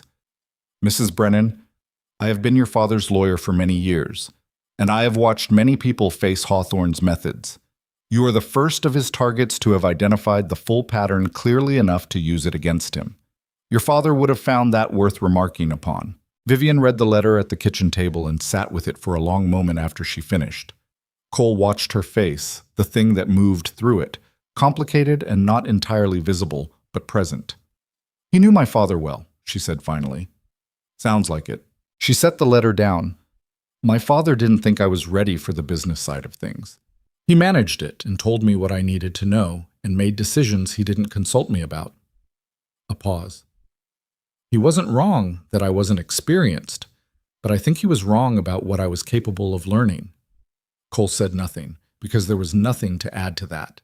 She picked up her pen. Lawrence Preston came to the Double C on a Thursday morning in the second week of April. He was a trim man of perhaps 45, well-dressed in a way that was meant to communicate prosperity without ostentation, a fine coat, a good watch, clean boots that hadn't been on a ranch before today. He arrived in a hired buggy from Harlow and knocked on the front door with the confident precision of a man who'd had this kind of conversation many times. Cole opened the door. Mr. Brennan, Preston said, producing a card. Lawrence Preston, Meridian Land Development. I was hoping for a few minutes of your time. Come in, Cole said. The kitchen table had 4 chairs. Cole sat at one end. Vivian sat to his left with her notebook open and her pencil ready, which Preston clocked immediately and adjusted to with a small, smooth recalibration. Ira and Clem were at the far end of the table with coffee, which was unusual enough that Preston glanced at them twice. "These are my ranch hands," Cole said. "Ira and Clem Hooper. They work the double C. I like to handle business conversations with my people present." "Of course," Preston said, with the tone of a man for whom nothing was of course. He sat down. He had a leather document case, which he opened with the practiced ease of a man who found the opening of document cases naturally impressive. He produced a single sheet of paper and slid it across the table. Cole looked at it, did not pick it up. Vivian, to his left, looked at it also and wrote something in her notebook. "Meridian Land Development," Preston began, "is in the process of acquiring several properties in this part of Texas for a consolidated ranching and development project. We've identified the Double C as a property that aligns with our acquisition interests." He paused, hands folded. "The figure you see represents our current offer for the full property, including structures and water rights." Cole looked at the figure. It was more than the ranch would fetch in a distressed sale. It was not more than the ranch was worth to someone who understood what the new water source meant for its long-term carrying capacity. And it was precisely the kind of number designed to look generous to a man who'd been struggling. "What's Meridian's parent company?" Cole asked. Preston's hands folded on the table were still. "Meridian is an independent entity. Who capitalized it?" A small pause. "Private investors." "From Dallas?" "Primarily, yes." "Any investors from the East? Boston specifically?" The pause was slightly longer. "Our investor structure is confidential." "I understand." Cole picked up the offer sheet now, looked at it, set it back down. "Mr. Preston, I want to make sure I understand Meridian's interest in the Double C correctly. You're offering to purchase the property outright. Is that contingent on anything? Any current encumbrances on the property, for example?" "We conducted a title search. The property appears—" Preston stopped, started again. "The property appears to be free of encumbrances." "Yes," Cole said. "We satisfied the loan with Harlow Savings and Trust 3 weeks ago. Full principal and interest." He watched Preston's face, which did not give much but gave something. "So your offer is for an unencumbered property. That's correct? And Meridian's interest in this specific property, was it something you identified recently, or has this been part of a longer-term acquisition plan?" "We've been surveying the region for some time." "Since when, approximately?" Preston looked at Cole with the eyes of a man who was beginning to understand that this was not the conversation he'd come prepared for. His gaze moved briefly to Vivian, who was writing in her notebook with an expression of professional focus, and to Ira and Clem, who were drinking their coffee with the attentive stillness of men who'd been told to pay attention. "Mr. Brennan," Preston said, his voice shifting into a different register. Smoother, more careful. "The Double C is a fine property, and the offer on the table represents—" "The Double C is not for sale," Cole said. "It wasn't for sale before you came, and it isn't for sale now." He held Preston's gaze without hostility and without yield. "But I want you to have this." He slid a document across the table. It was a letter, drafted by Vivian, reviewed by both of them, that listed in careful and specific language the documented connections between Meridian Land Development, its parent holding structures, and the business interests of Reginald Hawthorne of Boston. It listed the timeline of the loan call. It noted the dates of Preston's arrival in Harlow and his meetings with Gerald Fitch. It was precise and factual, and had the quality of something that had been assembled by someone who understood that facts arranged in sequence told their own story. Preston looked at it. His face went through several things quickly. "I'd like you to take that back to the people who sent you," Cole said. "And I'd like them to understand that we have a lawyer in Boston who has this same information, and that we have been advised about our legal options with regard to coordinated financial coercion, which is a phrase that appears in the document in front of you." He paused. "And I'd like them to understand that we have a contact at the Dallas Commercial who finds this kind of story interesting." Preston sat very still. "The Double C is not for sale," Cole said again. "And we would prefer that this be the last conversation of this kind, but we're prepared for it not to be." The kitchen was quiet. Outside, the April wind moved through the yard and the new well casing caught the morning light, and the cattle in the far pasture were moving slowly toward the water in the way cattle did when the day was beginning and everything was as it should be. Preston picked up the letter. He read it, He folded it and put it in his document case with the careful movements of a man reassessing something. He stood. "I'll convey your position," he said. "Thank you for making the trip," Vivian said, the first words she'd spoken since Preston arrived. Her voice was entirely pleasant. Cole showed him to the door. The hired buggy waited in the yard. Preston climbed in without looking back, and the buggy moved down the track toward the Harlow Road, and Cole stood on the porch and watched until it was out of sight. Behind him, through the open door, he heard Ira say to Clem, "Somebody want to tell me what just happened?" And Clem said, "I think we just told somebody to go to hell very politely." And Ira said, "Huh." Cole came back inside. Vivian was standing at the kitchen window, watching the dust the buggy had raised. "You did that well," she said, without turning. "We did that well." She turned then, and her face had something in it that he'd seen before but not often. Not the controlled surface she usually maintained, but something underneath it, something that had been running for a long time and was, for this moment, standing still. "He'll go back," she said. "Hawthorne will regroup." "I know. This isn't over." "No." Cole crossed the kitchen and stood beside her at the window. "But we changed the picture. He knows we know. He knows we're not alone. And he knows there's a lawyer in Boston holding documentation of everything he's done." He looked at the yard, the barn, the track leading to the road. "A man like Hawthorne works in the dark. We just turned on a light." She was quiet for a moment. Then she said in a voice that was quieter than usual, "My father spent 20 years trying to do that. He never quite managed it." "Your father didn't have you working on it from the outside," Cole said. She looked at him. "You built this," he said. "The documentation, the pattern, the letter. You saw what he was doing and you made it visible. I just sat at the table." "You sat at the table on purpose," she said. That mattered. They stood at the window together, the two of them, in the April light. And outside the ranch was doing what ranches did, the endless patient work of animals and land and weather and time. And inside there was a silence that was not empty but full, the kind of silence that exists between people who have been through something together and are still standing. Cole thought about the deed in the drawer. He thought about a loan satisfied and a well-producing clean water and 22 cattle sold at the right moment. He thought about a woman who'd arrived on a gray October day with one trunk and a satchel and a secret that was big enough to drown them both, and who had instead used it to keep them above water. He thought about ours, the word he'd said easily now, which hadn't been easy a few months ago. He wanted to say something. He found the words harder to organize than the accounting problems they'd solved together, harder than anything he'd faced at the kitchen table. "Vivian," he said. She looked at him. "When this is over," he said, "when Hawthorne is dealt with and the legal situation is settled," he stopped. "I want to make sure you know that this place—" He stopped again. His jaw worked. He was not a man who found feelings easy to turn into sentences. She waited. She did not rush him. That was one of the things he'd come to rely on, without having meant to.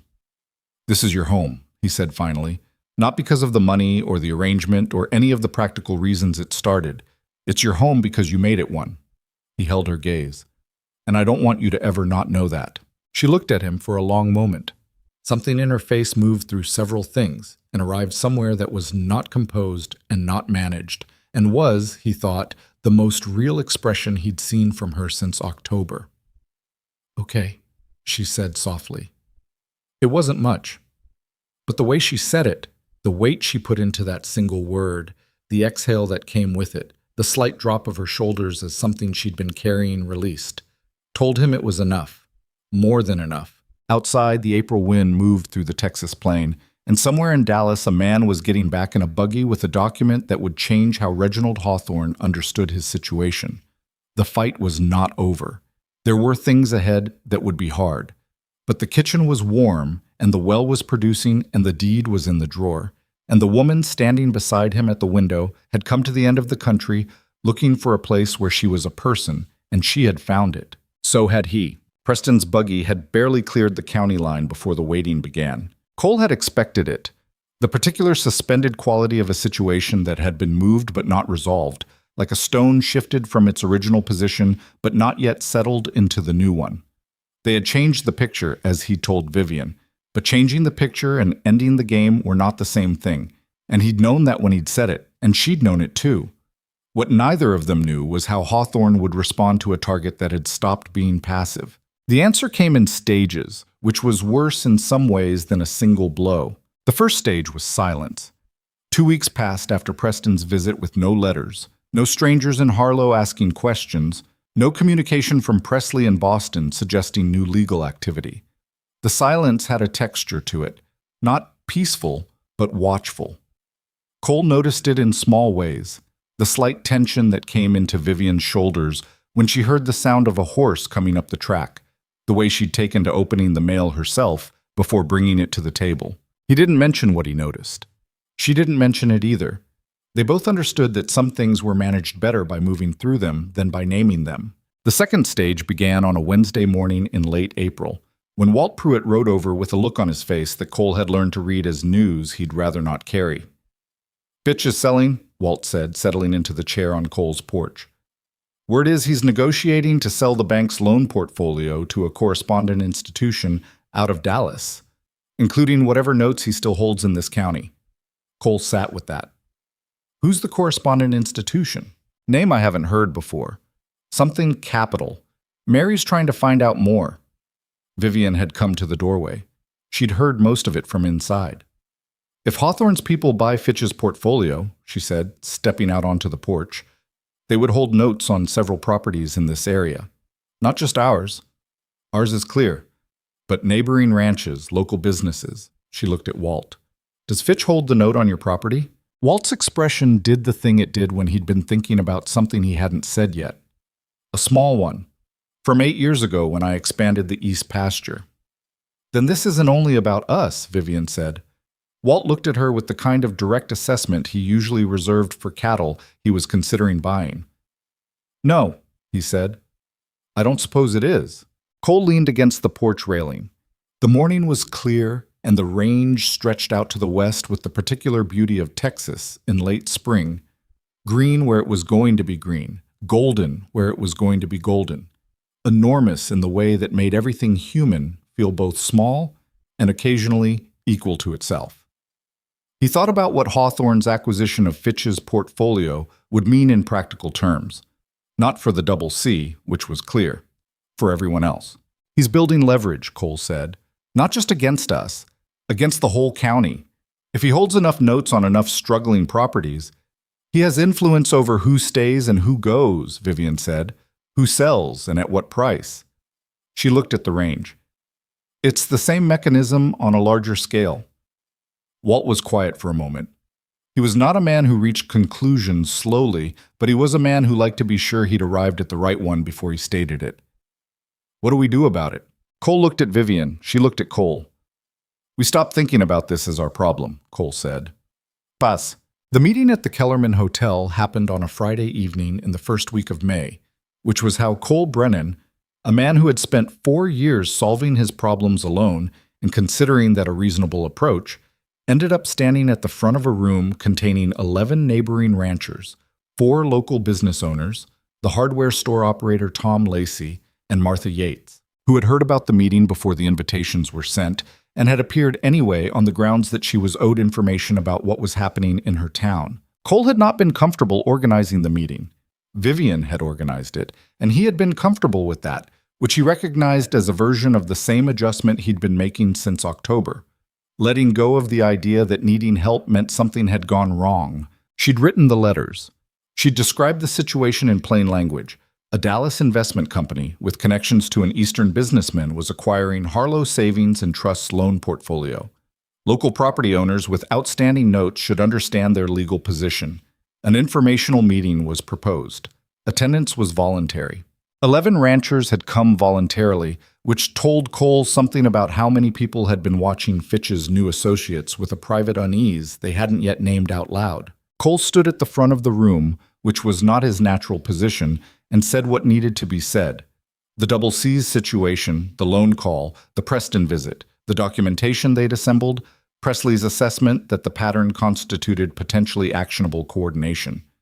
He said it without drama and without editorializing, because the facts were dramatic enough on their own, and editorializing tended to make people defensive rather than attentive. The room was very quiet while he talked. Then a rancher named Driscoll, who had 300 acres south of Harlow and a note at Fitch's bank for just under $1,000, said, "So what you're telling us is that whoever buys Fitch's portfolio can call our notes whenever they decide we're a risk." "Under the standard loan terms that most of Fitch's notes use, yes," Vivian said from her seat near the wall. "If the holding institution determines elevated risk, they can call the note and require full repayment within a defined period." "And if we can't pay full repayment, foreclosure," Tom Lacey said flatly, from the back. He'd apparently known this already. The room got noisier. Cole let it get noisier for about 2 minutes because people needed to move through the initial reaction before they could think clearly, and then he raised his hand and the noise settled. "We're not here to panic," he said. "We're here because knowing something in advance gives you options that you don't have after the fact." He looked around the room. "My lawyer in Boston believes there are legal avenues: the pattern of activity, the coordinated loan call, the buyout attempt, the acquisition of the portfolio, constitutes evidence of deliberate financial pressure for the purpose of forced property acquisition.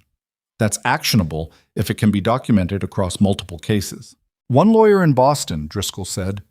"Our lawyer in Boston," Cole said. "But he's indicated that a Texas attorney, someone local, someone who knows this land and these courts, would be essential to any action here." He paused. "We're looking into that." After the meeting, standing in the hotel hallway while people filed out in small clusters of conversation, Walt Pruitt stopped beside Cole. "You know there's a lawyer in Junction," Walt said. "Name of Alderman.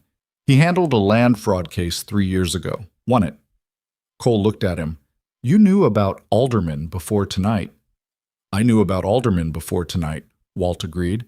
"I've known about Alderman for 3 weeks. I was waiting to see whether you were going to handle this alone or ask for help." Cole looked at the ceiling briefly. "And?" Walt picked up his hat. "Go see Alderman." Robert Alderman was a small man of 58 who operated from a 2-room office in Junction and had the specific confidence of a lawyer who had stopped needing to perform confidence because he'd been right enough times to simply carry it without display. He listened to Cole and Vivian's account of the past 6 months for the better part of 2 hours, asking occasional questions that had the quality of a probe, testing the structure of the account, looking for soft spots. There were not many soft spots. Vivian had documented everything. At the end of the 2 hours, Alderman sat back in his chair and looked at them both over the top of his glasses. "Mrs. Brennan," he said, "did you keep copies of every letter?" "Yes." "The Presley correspondence?" "All of it." "The offer sheet Preston left at the Double C?" "Original, witnessed by 2 employees." Alderman was quiet for a moment. "And this Presley in Boston, he has documentation of the Hawthorne Meridian connection?" "Through 2 layers of subsidiary ownership, yes. He's prepared to provide certified copies." Alderman made a sound that was somewhere between a grunt and an admission. "You've done the groundwork for me," he said. It wasn't quite a compliment, but it was close. "We did the groundwork for us," Cole said. "We'd like you to do the legal work."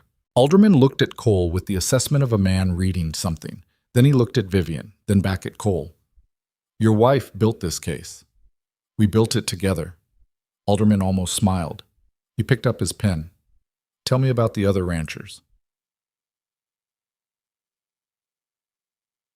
May moved into June with the particular relentlessness of a Texas summer establishing itself.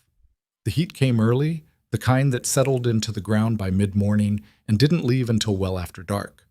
And the ranch work adjusted to it the way ranch work always did. Earlier starts, longer midday breaks, the livestock managed with more attention to water and shade. Alderman filed 2 documents in the first week of June. The first was a formal legal objection to the portfolio acquisition filed on behalf of 11 property owners in the county, challenging the transaction on the grounds that it constituted a predatory financial acquisition in violation of existing Texas land protection statutes.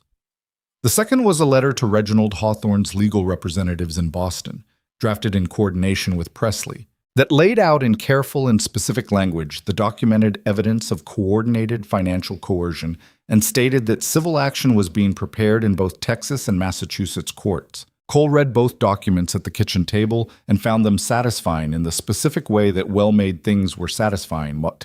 Not exciting, not dramatic, but solid. Built right, likely to hold. How will Hawthorne respond? He asked.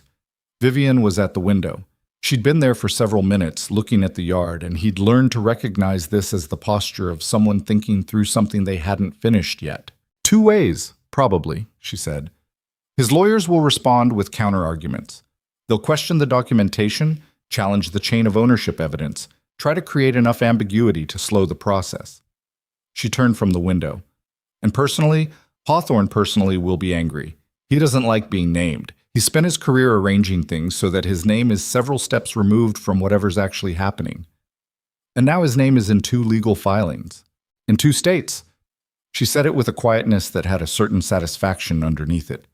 He'll make a decision, whether to fight or to withdraw.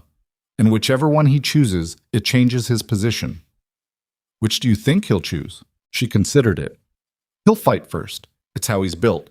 But the calculus will shift if the cost becomes visible enough. Hawthorne cares about his reputation in Boston business circles, a land fraud case in Texas that gets covered in the Dallas commercial. You already sent the story. She looked at him. I sent the facts. What the journalist does with them is his decision.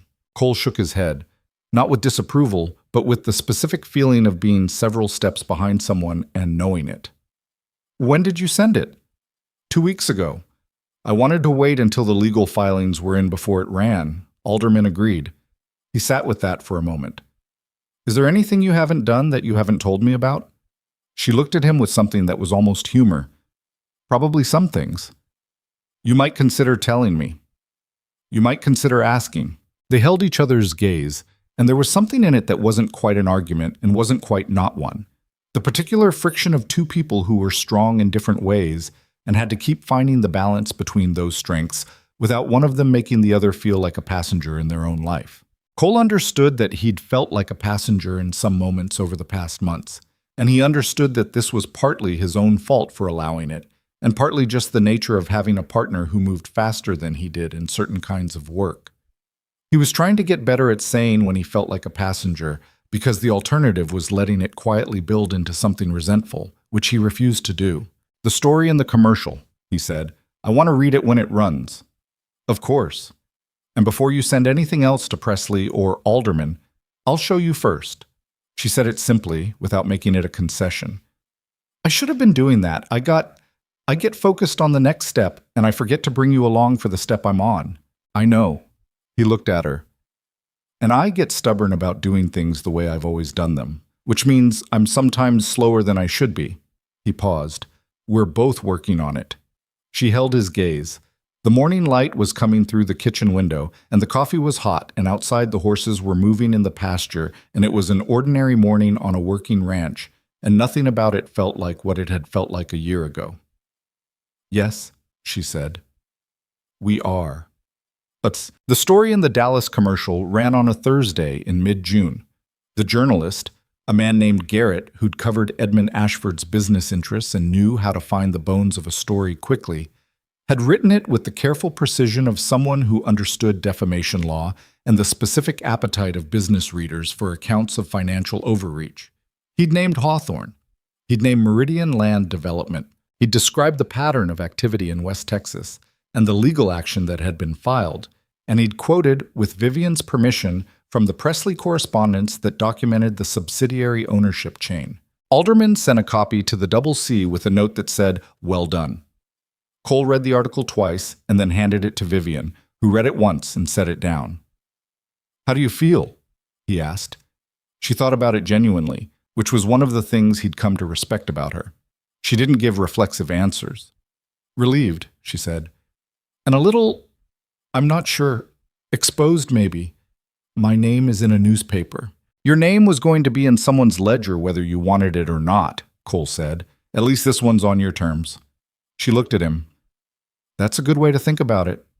I have them occasionally. This time she actually laughed.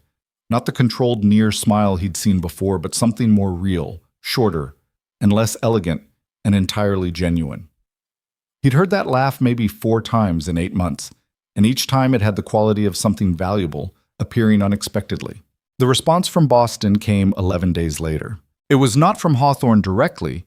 Hawthorne, as Vivian had always said, did not do things directly. It was from his lead attorney, a man named Cathcart, and it was addressed to Presley with copies to aldermen. The language was formal and layered in the way that legal language designed to retreat gracefully tended to be layered.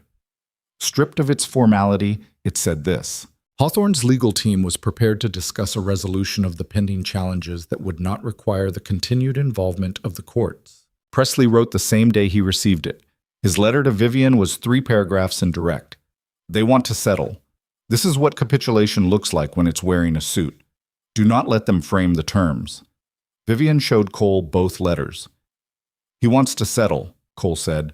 He wants to settle in a way that lets him control what the settlement means, she said. Presley is right.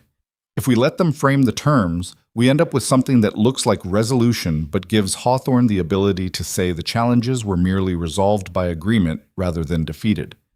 She tapped the Cathcart letter. What we need is a settlement that includes Hawthorne dropping all 4 challenges with prejudice, releasing any claim to the separately held account, withdrawing Meridian's portfolio acquisition bid, and paying aldermen's legal fees. That's a lot to ask. It's what he owes. She set the letter down. And he knows it. The commercial article changed the pressure. He's not in a private room anymore. Every demand his lawyers make now is happening in a room where people are watching, and the watching is costing him. She looked at Cole steadily. Men like Hawthorne have a breaking point. It's not the same as a moral awakening. It's a calculation. When the cost of continuing exceeds the value of winning, they stop. You think we're there? I think we're close. She picked up her pen. I'm going to write to Presley about the terms, and I want to talk to aldermen tomorrow about the Texas side, the portfolio acquisition specifically. I'll ride to Junction with you. She looked up. You don't have to. I know I don't have to. He said it evenly. I want to. She held his gaze for a moment and then nodded once, and they both understood it wasn't about the alderman meeting specifically. It was about being present.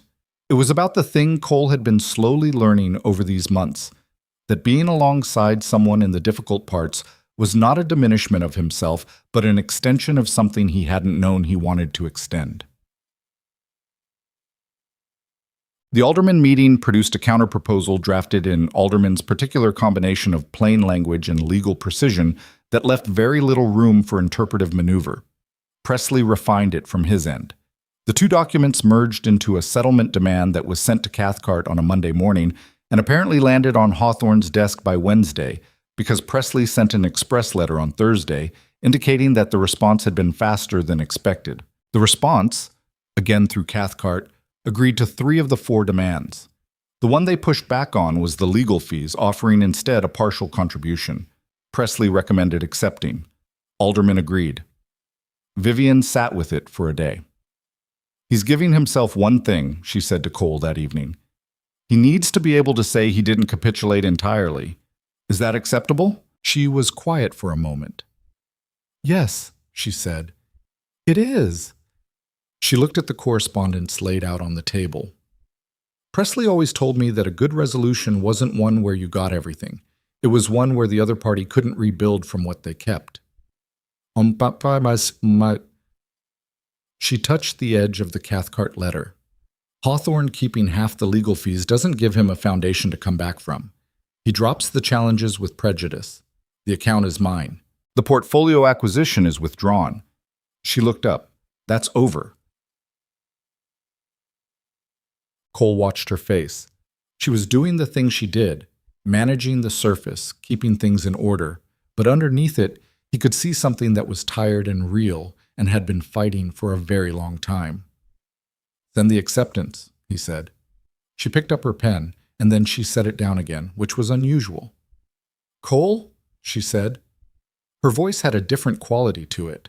Not the professional clarity she used for legal and financial conversations, but something more unguarded. Yeah, I've been thinking about something. She looked at the table, not at him, and he understood this was the posture of someone saying something that was harder to say while being watched. When I came here, when I chose this, I made a decision based on practicality, distance from Hawthorne, a place where I could be useful, a situation where I didn't have to be defined by my father's money. She paused. I told myself it was practical. that it was the rational choice. And now, she looked up. Now I don't think it was only practical.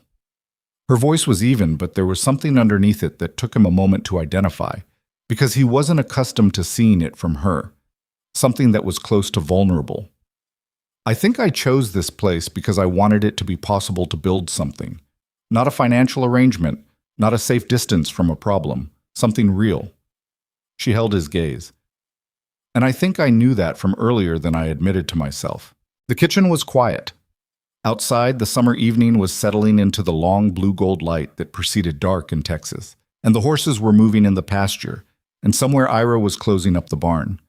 Cole looked at this woman who had carried an inheritance and a secret and a fight across half the country and had built, in the process of surviving it, something she hadn't known she was looking for. He thought about what he'd felt in October, on a train platform, watching a small woman in a gray dress pick up her end of a heavy trunk without being asked.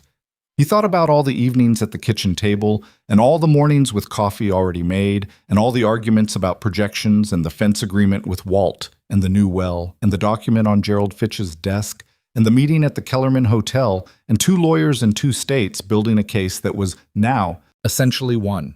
He thought about Clara the way he sometimes still did, not with the grief that had sealed him for 4 years, but with the particular tenderness of memory that belonged to someone you'd loved and lost and carried forward. Clara had been her own person, and Vivian was hers, and the space between those 2 truths was not a betrayal, but just the honest shape of how a life continued. "I'm glad you chose it," he said. She looked at him. "I know that's not much," he said. "I know you said something, that took something to say, and I'm giving you 4 words." He stopped. He was bad at this, and he knew it, and she probably knew it, and knowing it didn't help him get better at it in real time. "I'm trying to say that what you said, I feel the same way about it, about this, about—" He stopped again. "About me?" she said quietly.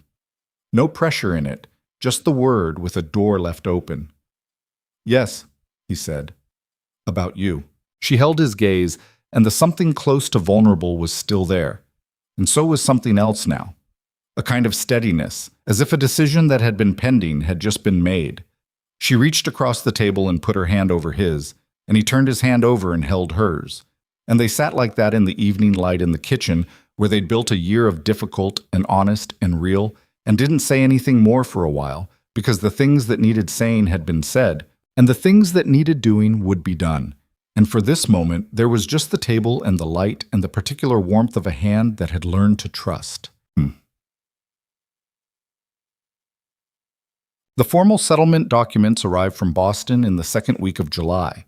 Presley had organized them into a packet, 4 separate agreements, each addressing one of the 4 demands, each signed by Cathcart on Hawthorne's behalf and countersigned by Presley. Vivian read all 4 at the kitchen table with the focused attention she gave to every document, and then she set them in a stack and looked at them for a moment. "That's it?" Cole asked. "That's it." She pressed her hand flat on the top of the stack briefly. All 4 challenges dropped with prejudice. "The account is fully released." She looked up. "And the portfolio acquisition.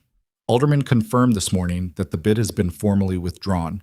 Fitch's notes remain with Harlow Savings and Trust." Cole thought about Driscoll and his $1,000 note, and the 11 other ranchers in the room at the Kellerman Hotel. "We should tell them," he said. "I've already written the letters." She said it and then caught the expression on his face. "I wrote them this morning before Alderman called. I was going to show you before they went out." He held her gaze. "They were already written," she said, with the specific expression of a woman who understood exactly where the line was and had come right up to it. I write things. It's how I think. Let me read them before they go." She pushed the stack of letters across the table. He read them. They were good letters, clear and plain and exactly what needed to be said. He slid them back. "They're good," he said. "I know." And then, after a beat, "Thank you for reading them." It was a small thing, but it was the right small thing, and they both knew it. And he thought that was what making a real partnership out of a practical arrangement actually looked like. Not a single dramatic moment, but an accumulation of small adjustments, small acknowledgments, small choices to bring each other along rather than moving ahead alone. The letters went out that afternoon. Walt Pruitt came by 2 days later with a bottle of something that he said was for celebrating, which Cole suspected Walt had purchased when the commercial article ran and had been waiting for the right moment to produce. They drank it on the porch in the evening, Cole and Vivian and Walt and Ira and Clem, who had been included because they had sat at the table with witnesses and deserved to know how the story had come out. Walt raised his glass. "To the double C," he said. He looked at Cole, then at Vivian, and to not managing things alone. Cole looked at Vivian. She was looking at the range, at the summer evening light on the grass, at the 400 acres that were now fully and freely theirs, and her expression had the quality of someone who had arrived somewhere they had been moving toward for a long time without quite knowing the destination. She raised her glass. "To not managing things alone," she said. They drank.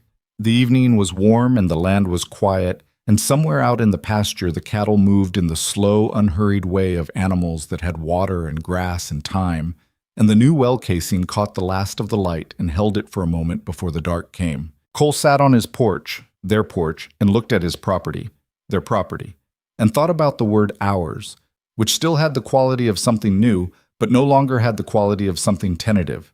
It was worn in now. It fit. He thought about the debt that was gone. He thought about the adversary who had been named and documented and forced finally into a room with the lights on.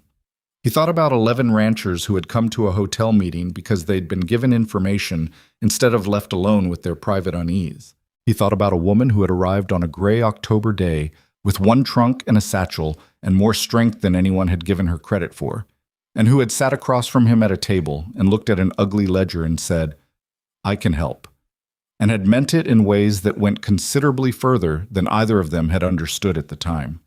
He thought about the deed in the drawer. He thought about tomorrow, the east pasture that needed rotating, the fall cattle numbers to plan, the water usage from the new well to track through the summer, the dozen small things that a working ranch required every day, regardless of what else was happening. He thought about all of it and did not feel crushed by it, the way he had sometimes in the years before. He felt, instead, the thing he'd been missing without knowing the name of it, the weight of a life that had things in it worth the weight. Vivian was watching him. He could feel it without looking. "What are you thinking about?" she asked. "Tomorrow," he said. She considered this. "Any part of tomorrow specifically?" "The east pasture rotation." He looked at her. "And the fall cattle numbers. And whether we can get to the secondary water source assessment before the heat peaks." She looked at him for a moment with the expression that meant she knew he was telling the truth, and also that the truth wasn't the whole of it. "And?" she said. He looked out at the range. "And this," he said simply, "all of it." She sat beside him in the porch quiet, and the evening settled into full dark, and the stars came out over West Texas in the way they did. Enormous, indifferent, and somehow, in the specific company of the specific moment, entirely right. The fight was over. What came next was not an ending, but a beginning of something that had no drama in it, only the long, honest work of building a life, which was harder in some ways than any of what had come before, and better in every way that mattered. The summer after the settlement was the hardest working season Cole could remember, and also the best one. There was no contradiction in that. He'd learned over the past year that the best things and the hardest things were often the same things seen from different angles. The ranch demanded everything it always had: the heat, the water management, the cattle rotations, the endless repair and maintenance of fences and structures that the Texas sun worked to undo as fast as a man could do them up. But it demanded these things from two people now, which was different in ways that went beyond the arithmetic of labor divided. Vivian had found her footing in the physical work of the ranch with the same systematic approach she brought to everything. She was not naturally suited to the outdoor labor the way Cole and the Hoopers were. She'd grown up in drawing rooms and counting houses, and her body had not been built by years of range work. But she was persistent in the specific way of people who have decided to learn something and don't allow themselves to be discouraged by being bad at it first. She'd learned to ride properly by June. Not well, but adequately, which was what the ranch required. She'd learned the basics of cattle assessment, which injuries could be managed, and which required Calloway, the vet.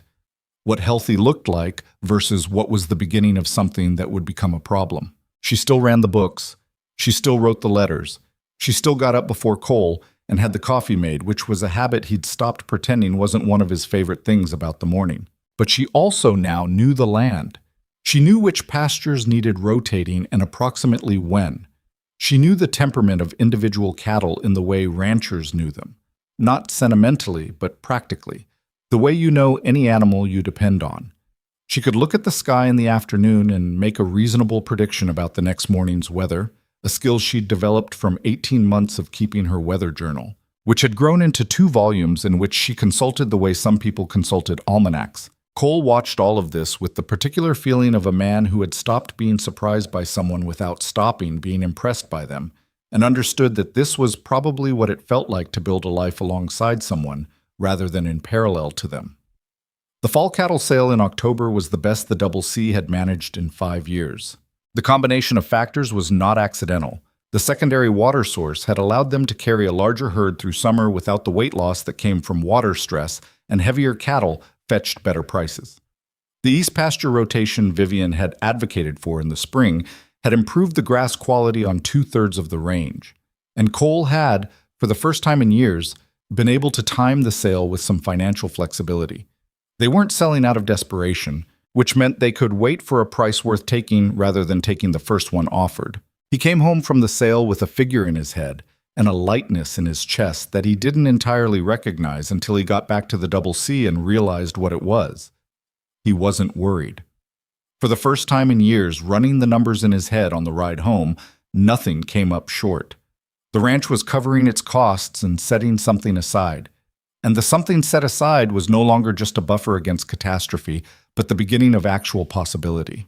He told Vivian the sale figure at the kitchen table that evening. She looked at it in her notebook, ran her pencil down a column of figures she'd already prepared, and looked up with an expression that was as close as she got to pure, uncomplicated pleasure. "That covers the first repayment installment," she said, "with about $60 left." 63. She showed him the calculation. "I was off by $3 in my estimate." "That's devastating," Cole said. She looked at him. The corner of her mouth moved. "We should talk about the repayment schedule," she said. "We should." He looked at the figures. The loan she'd extended to him, the careful, formal witness document they'd drafted at the kitchen table in late February, had terms that he'd written himself and that she'd accepted without argument, which he'd appreciated more than he'd said at the time.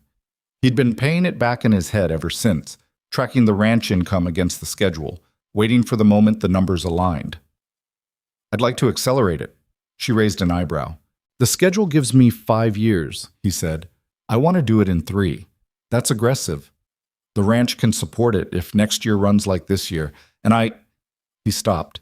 He knew how to say this but wasn't sure how to say it without it sounding like something other than what it was. "I don't want it between us longer than it needs to be." She looked at him steadily. "It's not between us. I know that. I know you don't think of it that way." He held her gaze. "I think of it that way. Not badly. But I'd feel better having it cleared." She was quiet for a moment. Then, 3 years is aggressive but achievable. If we develop the North Range next spring, I was thinking about that. Jill says the water table there is similar to the east. It is. I've been watching the drainage patterns. I think there's a second aquifer access point about 200 yards northeast of the current well. She turned the notebook toward him, showing him a hand-drawn diagram of the property with notations he could follow. If I'm right, and Jill confirms it, we could have 2 supplementary sources active by summer. He looked at the diagram. She'd been thinking about this for months, he realized, watching, recording, adding it up. "You've been mapping the water table," he said. "In my way, not scientifically, but I've been paying attention." She tapped the diagram. "This land has more in it than it's been asked to give.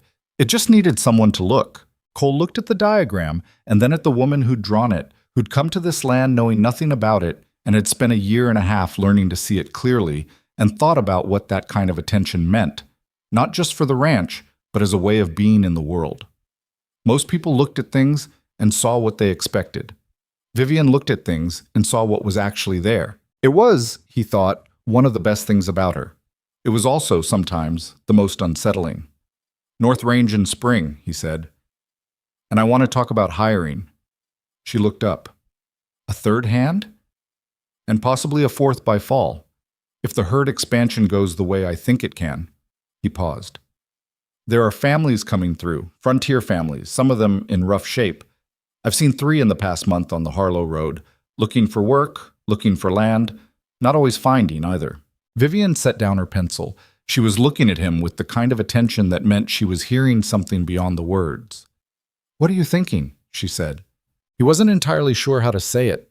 He'd been turning it over for weeks, since he'd stopped a wagon on the Harlow Road and given water and directions to a family, a man, his wife, 2 children, who'd been traveling for 3 weeks from east of the Pecos looking for work and finding none.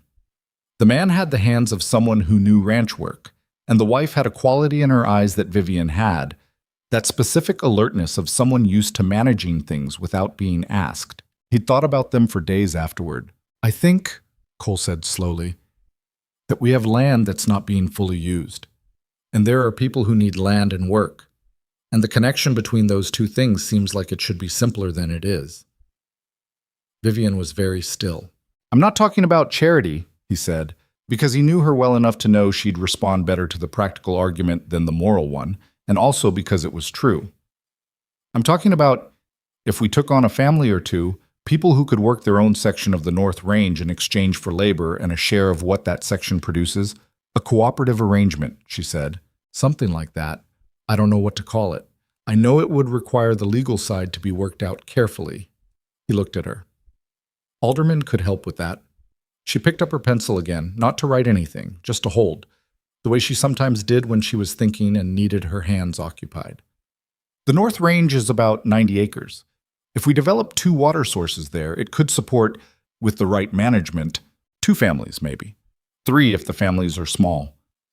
And the labor arrangement, negotiated individually, based on what each family can contribute and what the ranch needs." He paused. "I've been watching how you do things. You look at what's actually there before you decide what to do with it. I think that's the right approach for people too." She looked at him for a long moment. The evening light was coming through the window at the angle it came in October, the same angle it had been when she'd arrived, and he was aware of the year that had turned between then and now.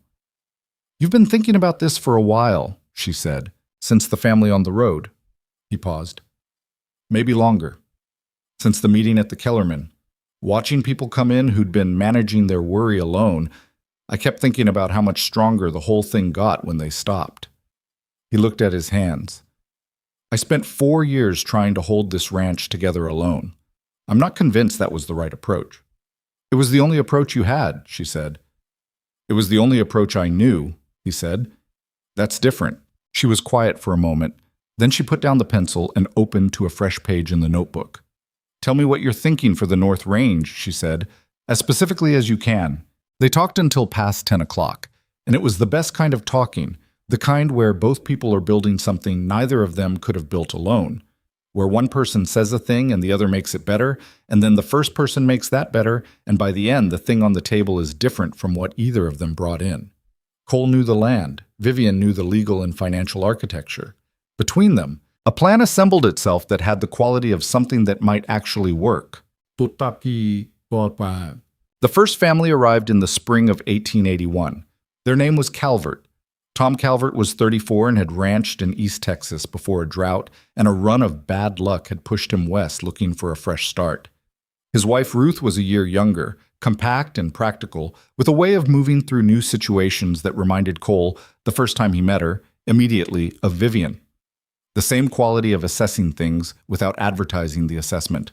They had 2 children, a boy of 8 named James, who attached himself to Clem Hooper within the first hour and spent the next week following him around the ranch with the focused admiration of a boy who had decided what he wanted to be. A girl of 5 named Clara, who was, as Cole discovered when he told Vivian her name that evening, named after a grandmother. He'd noticed Vivian's face when he said the name. She'd noticed him noticing. "Is that?" she started. "It's a good name," he said. "It's a common name." He met her eyes. "It's fine." She held his gaze for a moment and then nodded, with the understanding that passed between people who knew each other's histories and had learned to hold them carefully. The Calverts settled into the North Range section with the determined competence of people who had been tested and had not broken. The legal arrangement, Alderman had drafted it, 4 pages of careful language, gave them working rights to the north section in exchange for a specified labor contribution to the main operation, with a graduated ownership option at the end of 5 years if both parties agreed to proceed.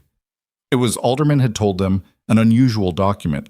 "Most unusual I've drafted in 20 years, he said, which is the best thing I can say about it. The second family came in the fall, a couple named Espinoza, Miguel and Caridad, who had worked land all their lives and had left a failed arrangement further south looking for something with a future in it. Caridad had a daughter, 17, named Dolores, who turned out to speak better English than either of her parents and served as interpreter for the first several weeks until everyone's Spanish and English reached a workable middle ground. Ira Hooper, who had never in Cole's memory shown any particular interest in anyone's personal arrangements, found reasons to be in the North Range section with increasing frequency after the Espinozas arrived. Cole mentioned this to Vivian. Vivian said she'd noticed 3 weeks ago. Cole said nothing for a moment and then said he supposed they'd see how that developed. And Vivian said yes, probably, and they left it there, because some things resolved themselves without intervention if you gave them room. The Double C in the fall of 1881 was not the same ranch that Cole had driven a wagon away from to pick up a mail-order bride 2 years earlier. The herd stood at 200 head again for the first time since before the drought years. The East Pasture water source and the new North Range well between them provided reliable water for the entire property through the dry season. The North Range was producing. The Calverts were settled and capable and had added their own knowledge of cattle husbandry to what the ranch knew collectively. The Espinozas had broad experience with the kind of land management that went back generations and had already changed how Cole thought about the soil composition in the South Pastures. The accounts were solid, not wealthy. A working ranch was not wealthy, and Cole had no particular desire for it to be, because wealth in his experience created its own problems, but stable in a way that allowed for planning rather than just responding. The repayment schedule to Vivian was on track for 3 years. He thought it might even come in faster. Vivian's legal situation had resolved fully by the end of 1880. Presley had written in December to confirm that all 4 challenges had been dropped with prejudice and the estate had cleared probate. The account was hers. The inheritance was hers.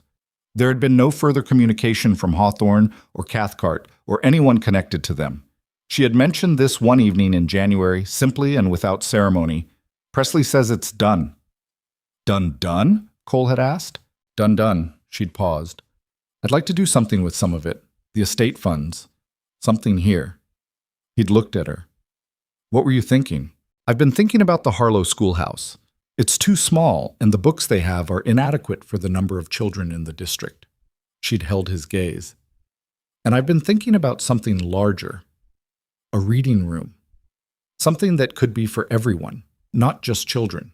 A place where people could come and use books and newspapers and maps, and I keep thinking about the families on the road, the ones who need information and don't have access to it." Cole had thought about the family he'd stopped to give water to on the Harlow Road. The man's hands, the woman's eyes. "In town?" he asked. "I'd need to speak to the county, find the right location." She'd paused. "It's not practical in any immediate sense. The ranch should come first." "The ranch is fine," he said. "Talk to the county." She talked to the county. The county commissioner, a cautious man named Hendricks, who had been in office for 9 years and had a practiced skepticism of new ideas, had listened to Vivian's proposal with the expression of someone waiting to find the flaw in it. When he didn't find one, he'd approved a preliminary agreement to provide the land in exchange for the building and initial collection being funded privately. Construction on the Harlow Reading Room began in the spring of 1882. Cole had helped where he could, not the financing, which was Vivian's, but the physical work, the oversight, the conversations with the builders when something wasn't going up straight. He'd also gone with Vivian to Junction and then to San Antonio on 2 separate trips to source the books, which was more books than he'd ever been in proximity to in his life, and which Vivian navigated with the systematic attention of someone who had thought carefully about what people actually needed versus what looked impressive on a shelf. "Fiction," she said, in a bookshop in San Antonio, holding 2 volumes under consideration. "People need stories, not just practical references." "You sound surprised that I disagree with you on that." "You read the 3 books on the sitting room shelf in the first month I was there," she said, without saying anything about it. He looked at her. "You noticed that." I notice things. She put both volumes in the stack. It's how I'm built. The reading room opened on a Thursday afternoon in the fall of 1882 with less ceremony than Vivian had wanted. She'd tried to keep it simple, which Cole appreciated, because simple things lasted better than elaborate ones, and more attendance than either of them had expected. Martha Yates came, which was both predictable and right, and brought 3 of the women from her quilting circle. Tom Lacey came with his wife. Driscoll came, the rancher who'd asked the pointed question at the Kellerman Hotel, and stood in the middle of the reading room looking at the shelves with an expression Cole couldn't quite read, but thought was probably some form of surprised approval. The Calvert children came.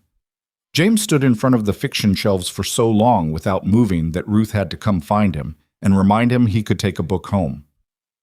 Dolores Espinosa came and spent an hour with an English-Spanish dictionary that Vivian had specifically acquired, and when she left she was carrying it and 3 other volumes and had the look of someone who had just discovered a resource she was going to use until it fell apart. Cole stood near the door most of the afternoon, watching people come in, watching their faces change when they looked at the shelves. He was not a sentimental man and did not think of himself as one, but he felt something that afternoon that he didn't have a precise name for. It was something in the category of rightness, not satisfaction exactly, which implied a completed thing, but rightness as an ongoing quality, as a description of a direction. Vivian found him near the door at the end of the afternoon when most of the visitors had gone and only a few remained browsing the shelves. She stood beside him and looked at the room, and he looked at her profile in the afternoon light, the particular focus and quiet of her expression, the way she stood with her weight evenly distributed like someone who had stopped bracing for impact. "It's good," he said. "It's a start," she said. "You always say that." "Because it's always true?" She glanced at him. "There's nothing wrong with it being a start." He thought about that. She was right, as she usually was about this kind of thing.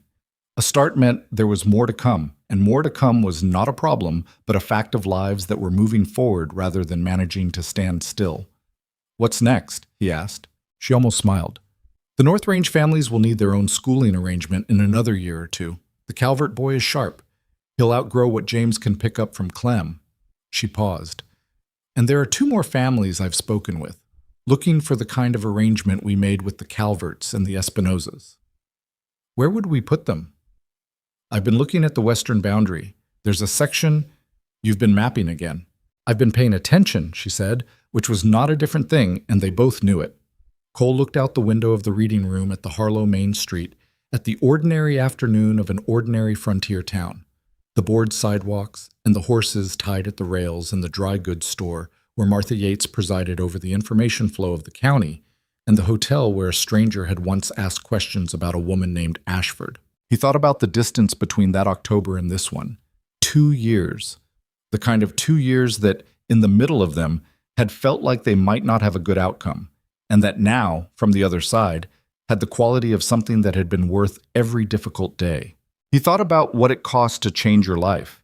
Not the external costs, the money, and the legal fights, and the letters, and the meetings, but the internal ones. The cost of learning to ask for help. The cost of learning to let someone see the ugly numbers. The cost of opening something that had been closed. Those were the prices that didn't appear in any ledger but were paid as surely as any debt. He thought about Vivian, who had paid her own version of those costs, who had come to the end of the country to find a place where she was a person instead of a fortune, and who had found it, and who had built it further than the place itself, had built it into the community around it, into the legal record that protected other properties, into the shelves of a reading room that a boy named James was going to come back to tomorrow and the day after.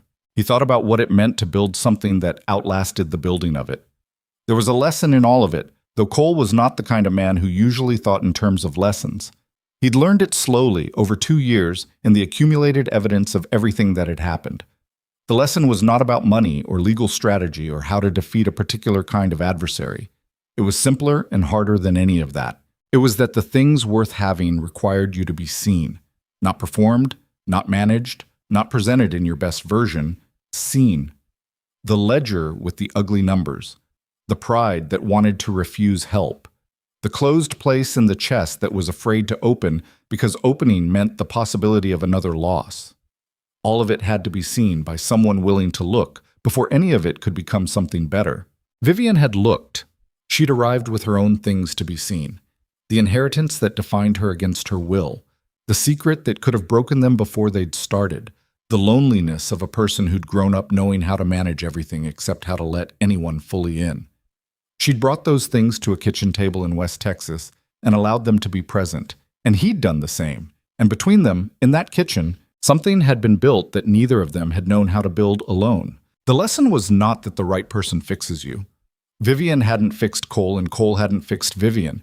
The lesson was that the right person sees you clearly and works alongside you anyway, and that this, the being seen and the working alongside, was not a small thing but the largest thing, the thing that made all the other things possible.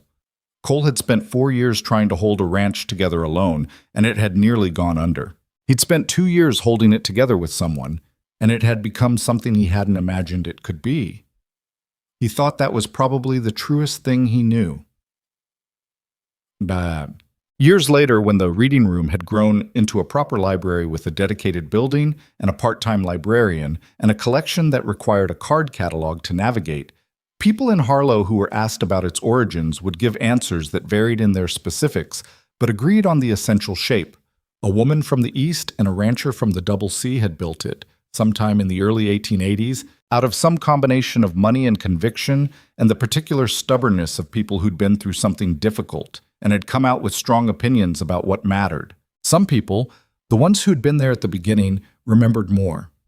They remembered the meeting at the Kellerman Hotel and the legal fight, and the 2 families on the North Range who'd become 3 and then 4, and the way the Double C had changed from a struggling single operation into something more like a small community with a shared interest in its own continuation. The Calvert boy, James, grew up to study law. He came back to Harlow afterward and practiced there for 30 years and was known, among other things, for the particular care he took with land rights cases and the legal protection of frontier property owners. A specialization he'd once told a colleague came from watching, as a child, how a thing could be built from careful documentation and patient attention to what was actually there. Dolores Espinosa taught herself 3 more languages from books she carried out of the Harlow Library over the course of a decade, and eventually ran a school in the next county that served the children of 3 different communities simultaneously, which required most of those languages on any given day. Ira Hooper married Caridad Espinosa's niece in 1884, which surprised no one who had been paying attention and surprised Ira himself considerably. Clem, who had never married and seemed constitutionally uninterested in doing so, continued working the Double C until his late 60s and told anyone who asked that it was the best job he'd ever had. A statement that covered more than job satisfaction, and everybody knew it. Walt Pruitt died in 1891, in his sleep, which was the death he would have chosen if given the option. His wife Mary inherited the neighboring spread and ran it herself for 12 years before selling to one of the Calvert family's cousins and moving to Junction to live with her daughter, and she and Vivian wrote letters to each other for the rest of their lives on the grounds that they were both women who had been underestimated in the same county and that created a bond worth maintaining. Cole Brennan lived to 71. He died on the Double C in the house his father had built, and that he had added to, and that had been added to again since, on an October morning that was clear and cool and smelled like the first real cold of the season coming. He'd been out to the barn at first light, the way he always was, and had come back in for coffee, and he had sat down at the kitchen table and not gotten up again, which was, everyone agreed, a way of going that fit the man. Vivian lived another 9 years after him. She spent them with the same focused attention she'd given to everything: the ranch, the library, the families on the North Range who were now grown with families of their own, the letters to and from people she'd known for 40 years. She was not an easy person to live with by her own admission, and had never been. She was precise and often 3 steps ahead of everyone around her, and occasionally forgot to bring people along for the step she was on, which was a thing she'd been working on for 40 years with incomplete success. But she had been, by every measure that the people around her could apply, exactly where she was supposed to be. Not because the frontier had been easy, or because the life had been simple, or because things had gone the way anyone planned, but because she had come to a place where she was seen, and she had seen, and the thing they had built between them had been real enough to outlast both of them. The reading room became a library. The library became a fixture. The fixture became eventually a fact of the town so old that people stopped thinking of it as having been built by anyone and started thinking of it as having simply always been there, which is the best thing that can happen to something a person makes. It means it has passed out of the category of one person's work and into the category of the community's inheritance, which is, when you think about it, what Vivian Ashford had always been looking for. Not to be the woman with the fortune, not to be the mail-order bride or the rancher's wife or the Eastern heiress who fled her circumstances, just to make something that mattered to more people than herself. She had done that. On 400 acres of West Texas rangeland, in a kitchen with faded curtains and a table that had held 1,000 evenings of hard and honest work, she had done exactly that. And Cole Brennan, who had written a letter in desperation and received back far more than he'd asked for, had done it with her. Neither of them perfectly, neither of them without cost, but both of them fully, with everything they had and everything they were, imperfect and stubborn and real. The land outlasted them. The library outlasted them. The families on the North Range and their children's children outlasted them. That was enough. It was more than enough. It was the whole point.